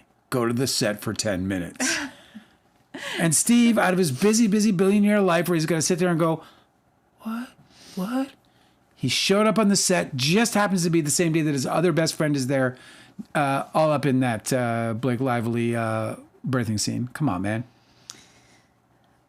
She said, I felt Steve Sarowitz attending the birthing scene was inappropriate. For sure. She's asked, when was the birthing scene? She said, May of 2023. The next question is a big jump. These lawyers do that sometimes. It's very strange. The next question is, what did Justin Baldoni do to sexually harass you? And she goes, can you be more specific? The attorney says, sure, you're claiming that Justin Baldoni sexually harassed you, correct? She said, yes, it's a lung complaint. And the attorney said, is that yes? She said, yes. Question, what did he do to sexually harass you? And her attorney, Ezra Hudson, objects. Blake Lively says, there were a series of things. The attorney is saying, do you recall the first thing that he did where you felt you were sexually harassed? Blake Lively says, there were things that he said and did where at the time you feel confused by someone's behavior or words being at odds with who they say they are. And you start to see different pieces come together and the workplace feels overwhelming. So there were different moments. Question, what is the first thing you recall? Blake Lively says, I recall him telling me that he's circumcised. When did he tell you that? In December of 2022. And where were you physically when he told you that? She said, at my apartment. Was that the same meeting that we were previously discussing or a different meeting? She said it was the same meeting. And how did that come up? Were you discussing something or it just came up out of the blue? We were discussing penises, actually. Or it just came up out of the blue. Blake Lively says, I was pregnant and I didn't know the gender of my child. Oh my God, she didn't know. So Justin Baldoni is thinking about baby penises even when could possibly just not in be case. Just. Hey, listen, there's a 50-50 shot. Am I right? I just want to make sure that you know that I'm circumcised, just in case. And I want you to know it's wonderful. You know how some guys are like, it kind of hurts when it's banging around? Nah, it doesn't. I'm numb as anybody. What the fuck, Dale? What? You fucking weirdo. Who, me? Yeah. I'm the weirdo.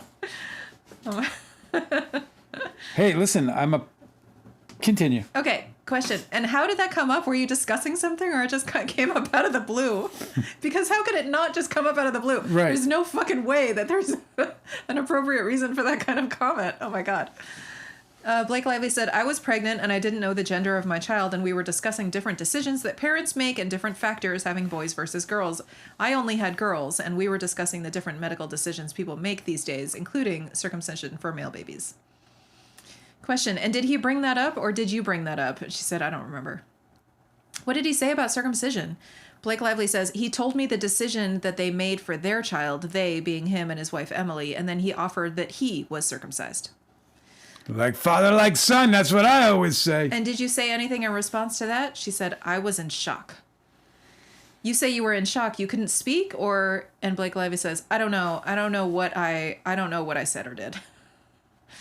Question, did you tell him that you were offended by it? She said, no. Did you discuss with anyone the fact that you were offended by him saying that? She said, yes. And who did you discuss that with? She said, my husband. When did you discuss it with your husband? She said, I don't recall. Was your husband in the apartment during that meeting? She said, I don't remember. Question. And were you offended by him talking about the choices, the different choices that were made, and that him and Emily made the choice to have their child circumcised? Or were you just offended by him saying that he was circumcised? Or Are you going to go with the double stitch cut or the single stitch cut? What the fuck? I don't even know what that is. Just making that up. I don't know if that's a thing. Blake Lively said, I was not offended by them sharing the medical decisions they made for their child. No. Question. But you were offended by him sharing that he was circumcised? And Blake Lively said, the feeling was much more complex than offended, but I found it disturbing, yes. Question. Did he just bring it up out of the blue, or was he talking about it in the context of his parents making the decision? And Blake Lively said, he told me the decision they made for their child, and then he offered that he was circumcised.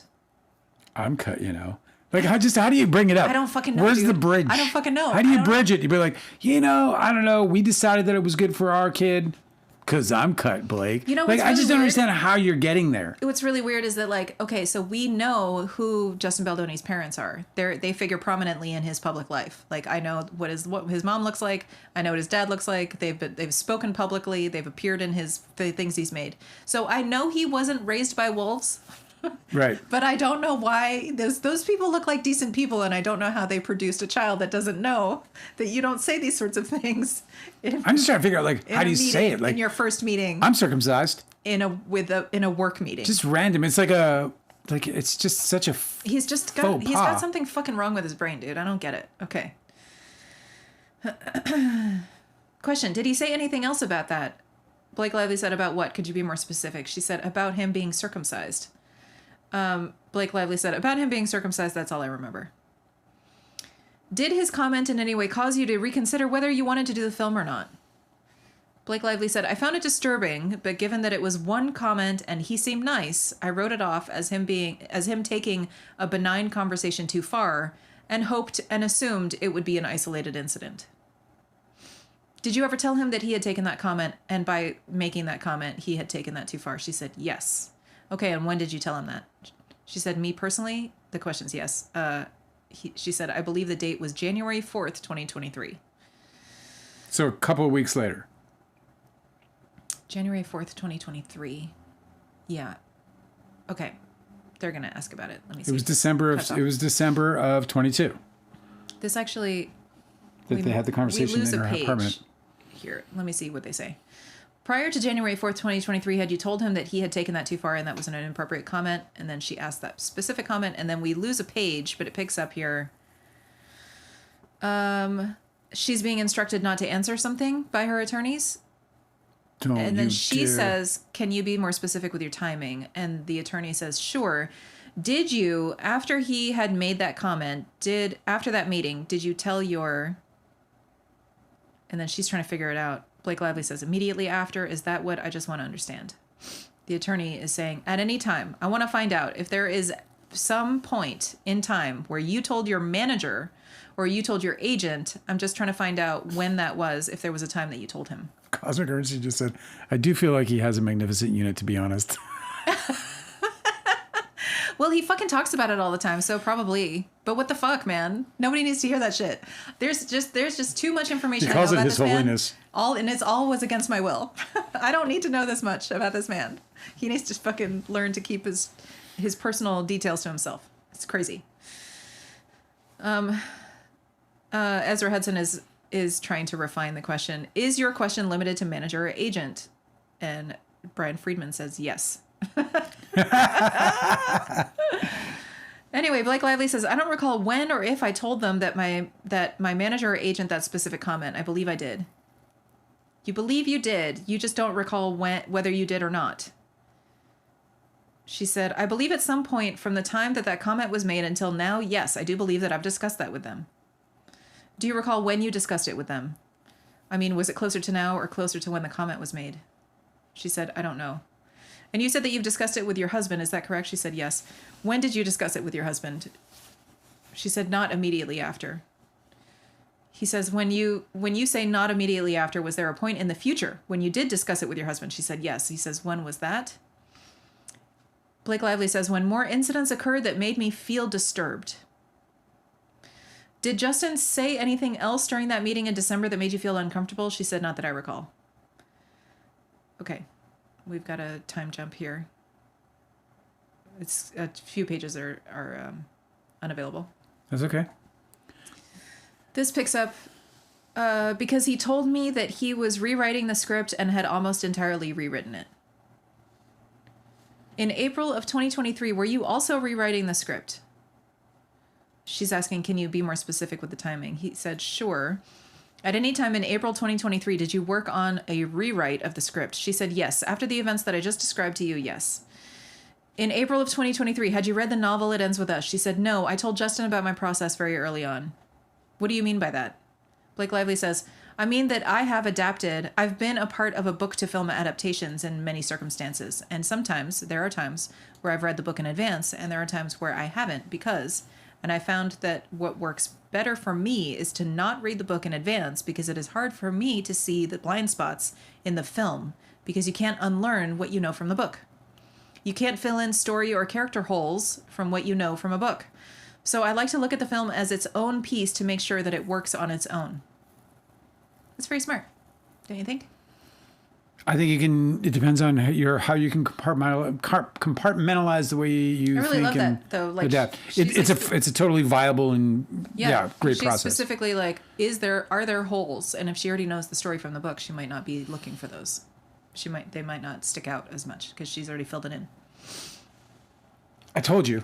That's all I have to say about it. Yeah. I told you. Yeah, you were fucking right from the beginning. Question. In April of 2023, did you know that there were sex scenes in the novel It Ends With Us? She said yes.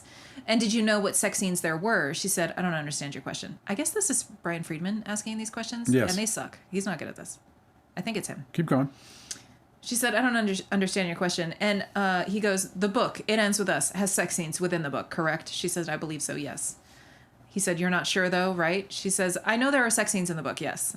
Did you read the book? She says, no. How did you know there were sex scenes in the book? She said, because I was told. He said, and who told you that? She said, I have since read. I just want to be more specific with the timing because you said, did you read the book?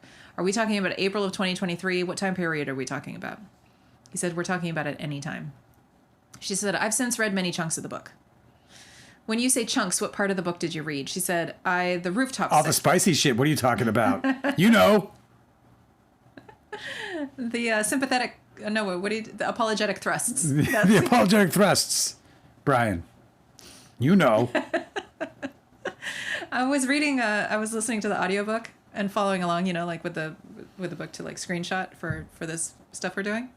And I immediately ran in here as soon as the narrator said that that they had makeup sex, but the way that she wrote it was that there were apologetic thrusts, and I was like, Dale, you have to hear this. Yeah, you stopped everything. I was like, what? How? What is? You were like, I'm just letting you know right now that if you ever write apologetic thrusts in anything you write, we're gonna have a problem. I'd be like, I can't really picture what that is. I'm so sorry. How does that really go exactly? I'm so sorry. I'm so sorry. I'm so sorry. How is it an apologetic thrust? Oh my God. She said that she read the rooftop section. She said, and I don't remember specifically which other sections. It was usually descriptive. He says, when did you read the part of the book that had the rooftop scene? She said, spring of 2024. Had you already rewritten the rooftop scene by spring of 2024? She said, yes. Did you read the sex scene? It was better in the book, Blake. It was better in the book. It was better in the book. It was totally, should have read the book on that one. The book nailed it. Yeah. Did you read the sex scenes in the book It Ends With Us? She said, I don't recall. Do you know how many sex scenes there were? She said, yes. Let's see. 27 and a half. Oh, no, sorry, that's not an answer to that. We lose a page. So he says, do you know how many sex scenes there were? That gets cut off. On the next page, he says, and in terms of additional sex scenes, which ones were those? Blake Lively says, we're narrowing it to just the sex scenes. I just want to be clear about the way I describe it, which was sex scenes and gratuitous elements within those scenes and others. Gratuitous elements. So do you mind asking the question again? He said, sure. What do you mean by gratuitous elements? Blake Lively said, the adding of explicit descriptives or scenes that weren't initially intended to be scenes that contained any aspect of intimacy now containing that. As you sit here today, can you recall which ones those were? She said, I remember a few, yeah. Which ones do you remember? Blake Lively says, let me just see if this doesn't get cut off. I remember a scene that was supposed to be the character of Lily visiting Ryle in a hospital as he tended to a child with, I believe, brain cancer.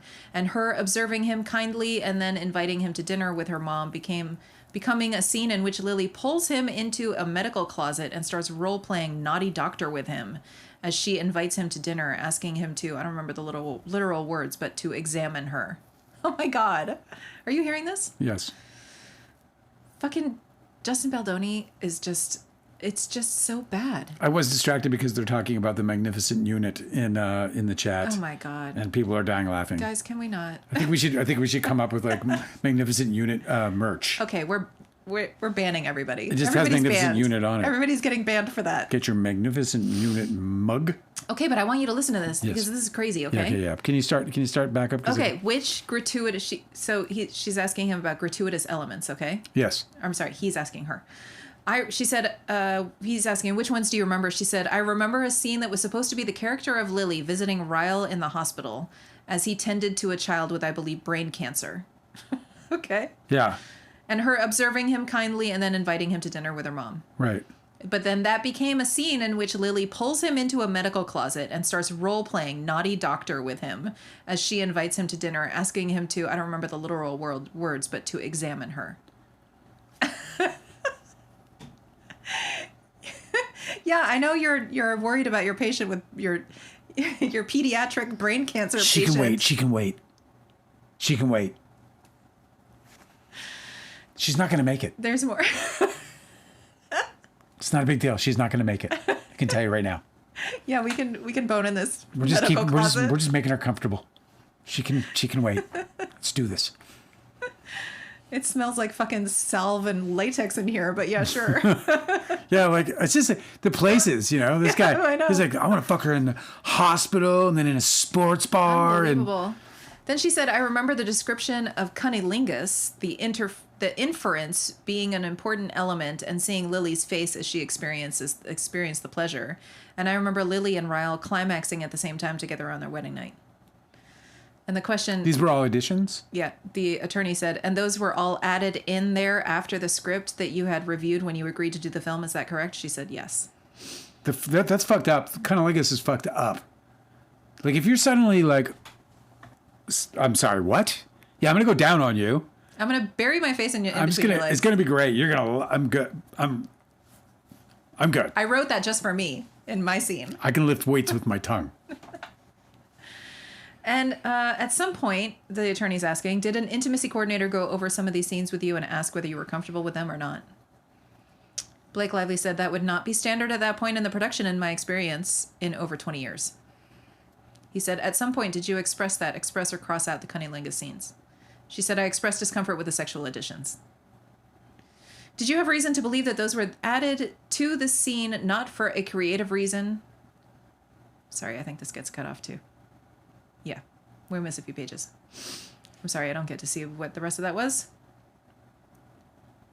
Okay, next question is, did you know whether or not those were creative decisions that were made to add those into the scripts?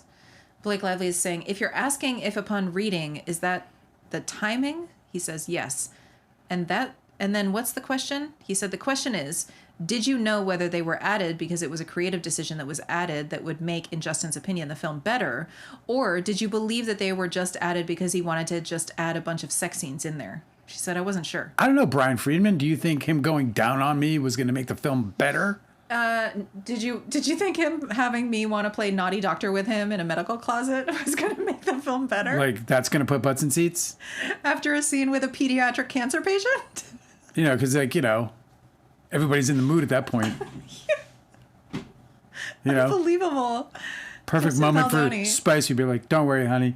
You got about another 24 hours to It's live. the female gaze, though, Dale. You wouldn't understand. That's true. It's true. I think it's so Because amazing. He's nothing so... makes women hornier faster than a scene with a pediatric cancer patient. That makes them want to play naughty doctor. Oh, yeah. No, Closet. it's kind of like... Crazy. It's like I mean, you see it in porn all the time. They always have... It's like a trope, right? Yeah, it's always a trope. The pediatric cancer The patient. gynecologist trope. Okay, the question is... Did you know whether they were added because it was a creative decision that was added that would make, in Justin's opinion, the film better? Or did you believe that they were just added because he wanted to just add a bunch of sex scenes in there? This has got to be Friedman asking these questions. This is not a fucking lawyer talking. It's not great. She said, I wasn't sure. She said, the question is, did you ask him? And she's like, did I ask him what? Did you ask him whether he added those gratuitously so that he could have more sex in this scene and to make it offensive towards you? Or was this a creative decision that he made? What kind of a fucking question is this? He's leading. Yep. She said, I don't remember what I remember. I don't remember what was asked specifically. I do remember expressing concerns with the additions. And I also remember expressing understanding if that was the film he needed to make creatively and if what he wanted to make now was different than what I thought we were making. I understood if he needed to work with someone else, and I offered that. When you say you expressed concerns, who did you express those to? She said, Justin Baldoni. And when did you express that to him? She said, after reading those pages, we had a meeting. Where did the meeting take place? She said, at my office. The office in the apartment? She said, yeah, this is a different one, but yes. Do you recall the date of that meeting? A different office in the apartment? Is that what she's saying? It was like in the West Wing. Yeah, she has. She was like, we met first in the southern portion of the apartment, but now we're over in the West Wing. I have offices everywhere. They're kind of like fax machines. Just want to make sure I've always... Yeah, so like I said, her apartment's just like ours. It's just like ours. When she says apartment, look around your apartment and just know that you and Blake are very similar. Just the same. Okay, so this time jumps here. By the way, Dimebeth said something really interesting. She said, there's no way that a scene like that would make the final cut, like someone would stop it. And this is the thing about like, because, somebody brought it up before. It's something I think I've said before. He was just trying to get Mac on this girl, man. He was just trying to get his time in. I don't recall when he who could. It was yesterday, but that was talking about how he just wanted to, maybe it was Junk Firm, I can't remember. But somebody was saying that in the chat that he was just trying to film stuff for his own personal spank bank. Oh, yeah, no, that way, yeah. Who was that? But yeah, exactly. He was like, I know, I'll write a scene where she wants to play naughty doctor with me. I've never even heard that term before. You haven't? No. Not you even have? in high school? You've heard that before? Oh, yeah, it's like one of the best terms. Well, my high school, we didn't have a bank for our spank. It's not a literal bank, Dale. It's not? No. I'd like to make a withdrawal. And then I would like to make a deposit. And then a withdrawal. And then a deposit. It's not a literal bank. There's not like a teller at the spank bank. Dude, I had like 2 smutty magazines that were like, that got soaking wet because I had them hidden under my fort. I was like, you got you're telling me a story about how that was my spank bank. I was like, you're telling us a story about how your magazines got soaking wet. Because they were underground, because I had a fort that was made of this wire cage, and I leaned the wire cage up and put my spank bank down there, and then when I put it back up, they were just soaked and I ruined it. Yeah, that was my spank bank. And ever since then, I've been really into bog women. Bog women. I like them wet and white. They got a little moss growing on them. It's tantalizing. Prior to January 2024, did you ask anyone on your behalf to send a written complaint to Sony? The attorneys are arguing. Attorney Ezra Hudson, objection to the extent it calls for attorney-client privileged communications, in which case I instruct you not to answer unless you can answer that question without revealing privileged communications. Yes or no answer. Blake Lively said, I was told by an executive at Sony that I could not complain. I could not file an HR complaint through Sony.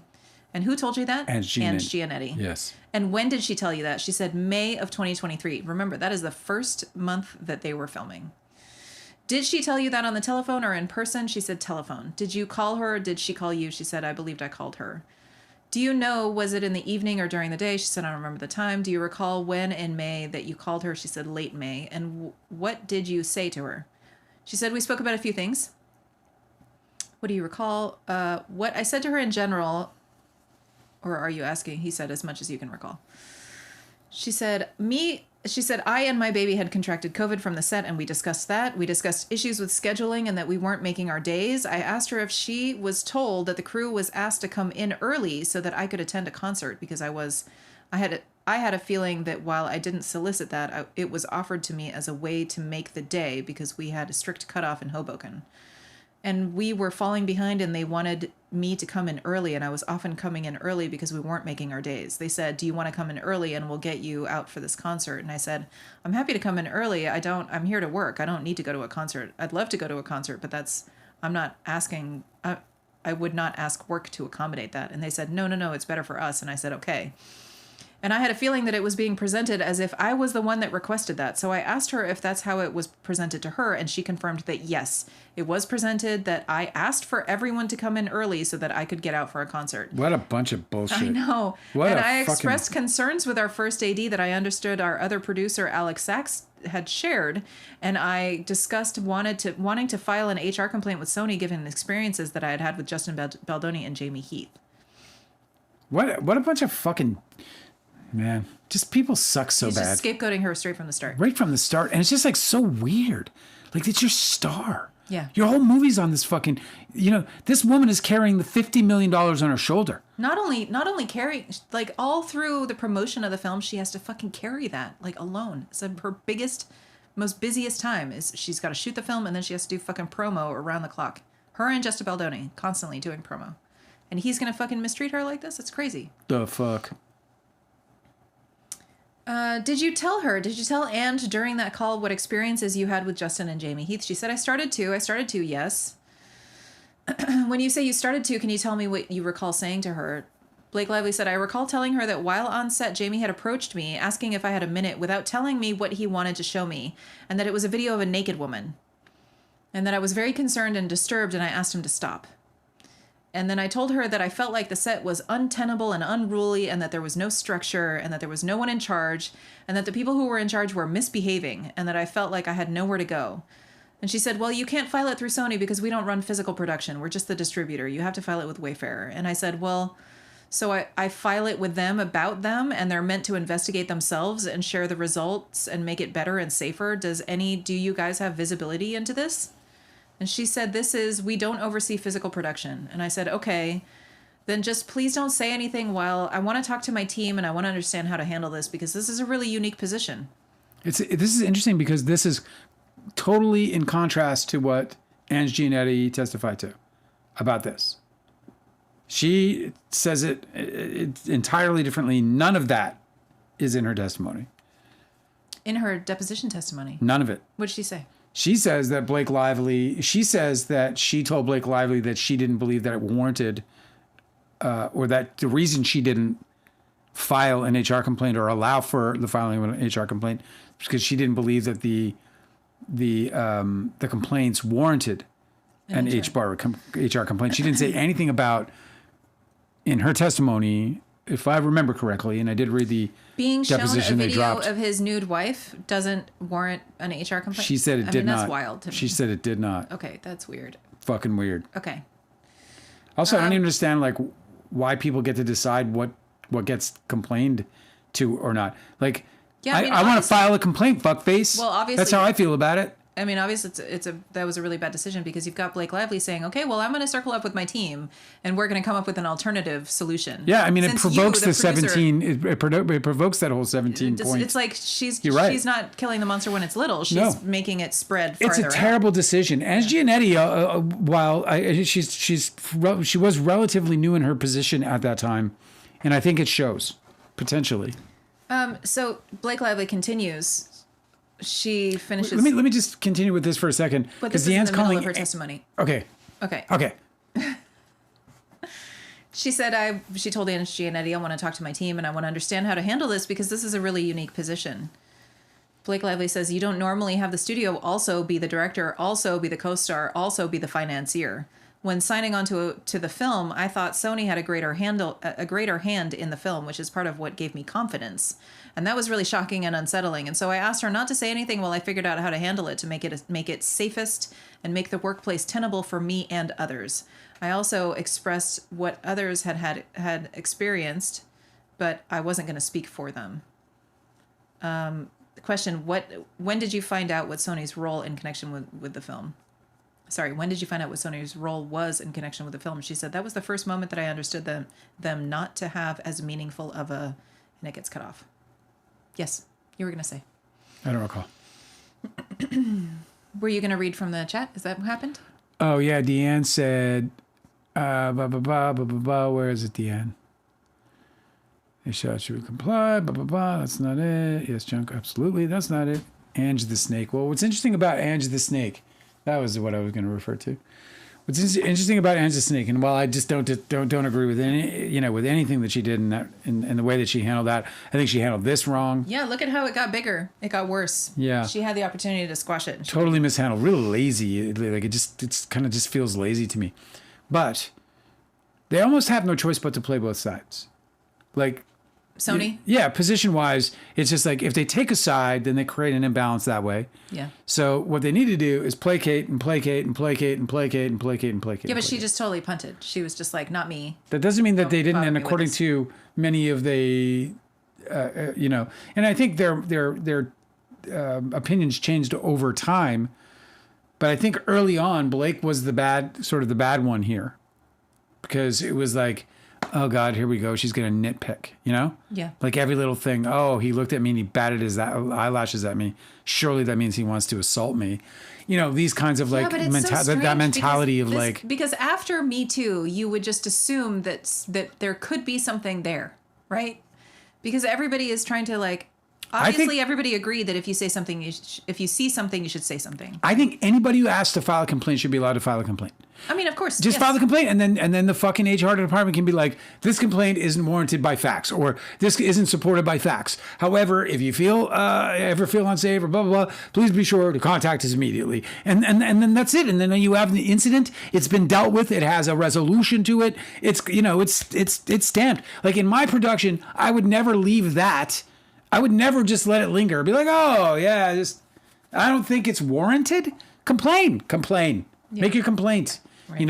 When we hear the complaint and we talk about the complaint, it makes sense to we can decide on the veracity or the depth of the complaint or whatever you want to call it. Okay, but it makes sense to me that Ange Giannetti would say you can't complain to Sony's HR because you're not an employee of Sony. But she didn't say that in her testimony. In her testimony, she doesn't say that. Oh, well, Blake Lively says that that's what she said, and that makes sense to me. Okay, but I'm saying Ange Giannetti doesn't. That's weird. This is the two-sided thing, bro.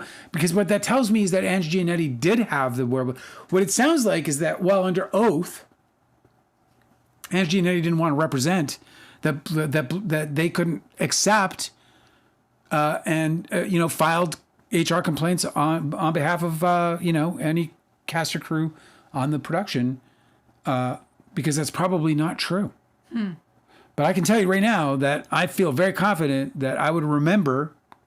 Now, we don't have all of Ange Giannetti's testimony, so I don't know if she testified to it otherwise. But she did speak to this, and to it, she said that she decided, based on the complaints, that Blake Lively spoke to her, that they were not warranted for an HR complaint. They did not meet the whatever requirements, standards, depths, whatever the fuck it is. Well, it's already 8. Do you want to hear from the chat? Let's go into the chat. All right, we're gonna just go all Blake Lively tomorrow on this depo. I want to get into it. This is good. This is good shit. Yeah, we also have to finish the Justin Baldoni. And we'll do Baldoni. We'll finish Baldoni after that, and then I could get it all organized and published. And oh my lord, that's a lot. Oh my lord. As somebody today who I want to be able to help people. What happened? Enjoy our content. They're just like, could you please give us bookmarks? But it's like to tape for 2 hours and then watch for another 3 hours and then try to get some editing done. And then it's like 10 hours a day. I know we need help. And there's no revenue. No, I know. You know what I mean? It's like, I know if the channel could just pay for itself, that would make a lot. If the channel paid for itself, if I could pay for it, and we're going to work towards that. That's our problem. But it just makes it difficult for us to be able to the problem with us is that we create so much content. Hell yeah, brother. We do 2 hours a day. You're goddamn right we do. So hopefully one day we'll be able to afford an editor. We're working with we have a little money investor guy who might be able to help us. I call him a little money investor guy. He's a fucking huge, big deal in my life. But, anyway, he might be able to help us. We're working through it, see if we can get it happen. All right.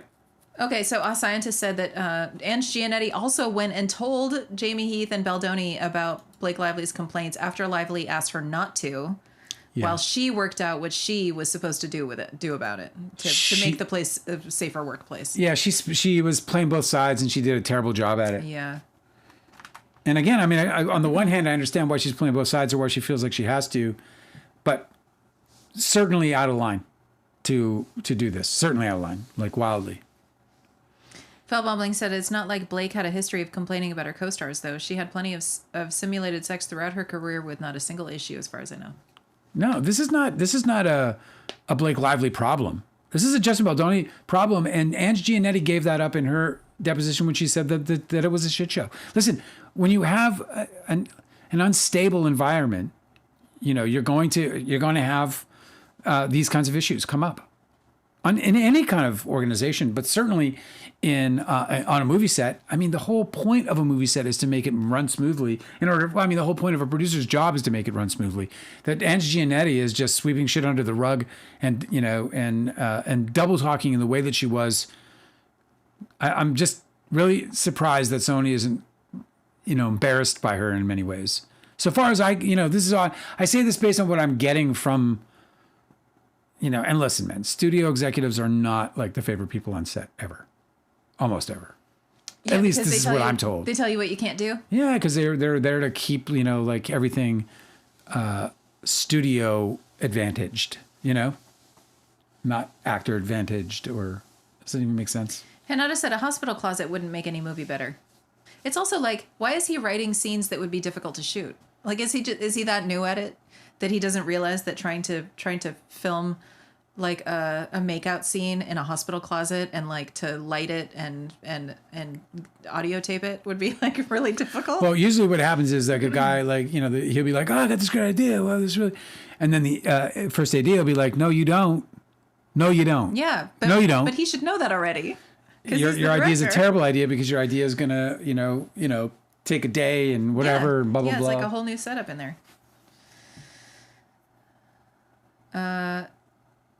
Deanne said, this scene is gross, in quotes, special place is how he describes her genitals. His writing is gross. What the fuck? Does he do that? What?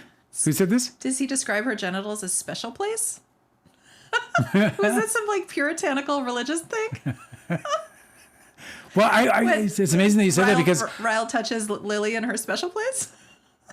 The fuck? What are we talking about? Deanne is quoting special place is how he describes her genitals.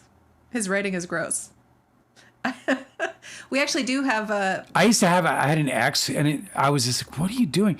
She would call like hers she had names? The bicicletta. I was like, what is that? And what are you talking about? That's fucking weird, man. Yeah. We actually got the screenplay today. By the way, that was It Ends With Us. It Ends With a Screenplay. We hadn't seen that before. Oh, I might read it. You might read it. What I should do is a note session for it. You should. You know what I'm going to do? I'm going to do a bonus live where I'm going to do my notes. What I'm going to do is I'm going to spend a week preparing a note session. Preparing a note session the way I prepare a note session for any writer that I would work with on a one-on-one session. Okay. And I'll do a full note session with why I think it's this way or that way. Maybe I'll even go all in deep and I'll read the book first. And then I'll do the screenplay. Notes. I have to think this through because I've been thinking about a way to kick off my writing channel. You have to show it. And the thing what you can do. And I think that the most important thing that writers need and have to be able to work with like incredible care is notes. So how to get them, how to give them, how to, all that. Anyway, well, that's an idea. Ooh. That's a good one. Yeah. Okay, shall we? We had a slow night tonight, guys, with the traffic, which is nice. It was nice to come. Oh no, it was not ever. This chat is so bring vibrant. it back home. We just didn't get to it. Yeah. No, it was good for the regulars tonight. Yesterday we had like 1,000 people almost, but today we had like not even 100. Phil Baumling said, I get the feeling that Baldoni Nice and the and easy. boys thought that they were getting a dumb blonde who they could push around and found out very differently. Yeah, I think there's something like that. I think that, like, I honestly think that there's I think that it was more than that. I think that they looked at her as an object. I think they looked at her as something that they purchased and that sort of, they could objectify in their own way. I think that they were intimidated. I think certainly, Jamie Heath, bro, listen, man, that guy, he's never been on a set before it was in as a producer. To be the guy in charge. He's the guy in charge. Unbelievable. On a $50+ million set. Bro, after I finished Don's Plum, and I definitely had my legs under me, right? Like I knew I could navigate a set, and each department and handle it. And Randy Quaid offered me that $30 million movie. I was like, I'm not ready for that motherfucker. No way am I ready for that. Mm-hmm. I'm not going to bite that much off. Yeah. That seems wise. I'm not, Just do the Roger Corman thing, man. Lift weights, bro. I'm going to incrementally raise my budgets. Anything else before we sign off? Cozy Life. Oh, this is Lee, right? That's Lee. Hi, Lee. Popcorn Planet was all over this today. Andy was foaming at the mouth.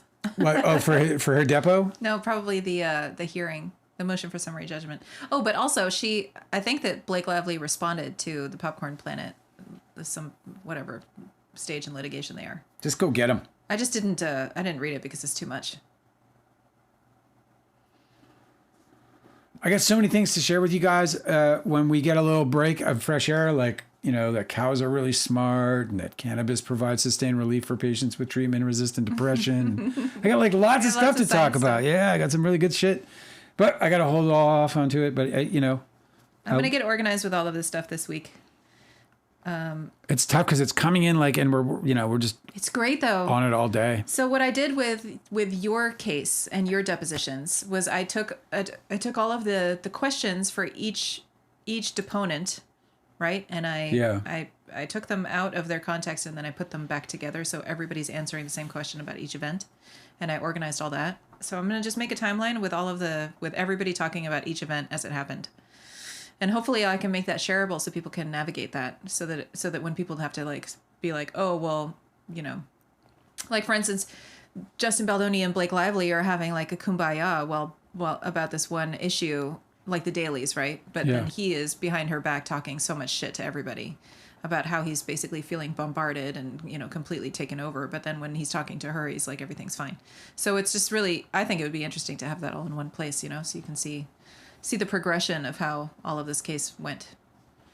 Cosmic Energy is asking what movie Randy Quaid offered me. I don't remember the name of it, but if you go to Evie Quaid's IMDb and look at her director credit, I think there's probably only one there, and that would be it, the one she directed, because she ended up directing it when we turned it down. She offered it to me and RD. This is after we shot a pilot presentation for her with the guy from Wings, the funny guy from Wings, and Randy Quaid. And her. It was a really fun little project. I was just a week-long gig. But anyway, it was cool. And then after that, they loved us so much that they wanted us to shoot this feature. And I was not down. Also, I just wanted to be I didn't want to be I wanted to be a writer-director or writer-producer. Yeah. I still do when I grow up. But so I wasn't really interested in shooting other people's scripts anyway, because I'm kind of a snob that way. I just also don't know that I can be so. I don't know. Whatever. You wanted it to be a film by Dale Wheatley. I get it. Well, I just wanted to get the shit that's out of my head onto the screen because I feel like some of it's good. Yep. Pretty much that's it. Also, it's just what I also feel safe with that material. I know what it is. Do you know what I mean? Mm-hmm. When you're interpreting other people's material, it makes me really nervous that I'm going to be oh fuck, I didn't get that wrong, I didn't get that right. When I'm working on this project where my lead is she's what do you call it? She's narcoleptic, and I'm consulting people who have narcolepsy, and I'm not going to just. So so I get to get real close to the material in that way, as opposed to interpreting somebody else's material. I don't know. Maybe I'm just being a fucking weirdo about it. But no, of course not. I just prefer to write my own shit, and maybe that's why I am where I am. You guys are wonderful. Thanks for hanging out with us. It's nice. It was a nice kind of calm night. We didn't have to worry about a lot of people coming in here and stirring the pot. It was lovely. We'll be back again tomorrow night for the final live of the week. And then we go into the ice storm. ice storms. And we don't know if we're coming out. It was nice knowing you guys before we all got buried in ice. Dude, we're getting our moving blankets out. We're getting everything out. Just getting ready for a fucking power outage for days. If the power goes out, we're gonna have to survive. If you are in the path of this, hypothermic. if you're on the path of this storm, make sure you're fucking paying attention to what's going on because parts of it can be deadly. Really, seriously, it can be deadly. All right, guys. But not tomorrow. Tomorrow we'll be back. For all of those like our New Zealand friends who are not worried about these kinds of storms, I hope your days are sunny and bright and beautiful with birds and singing people. All right, good night.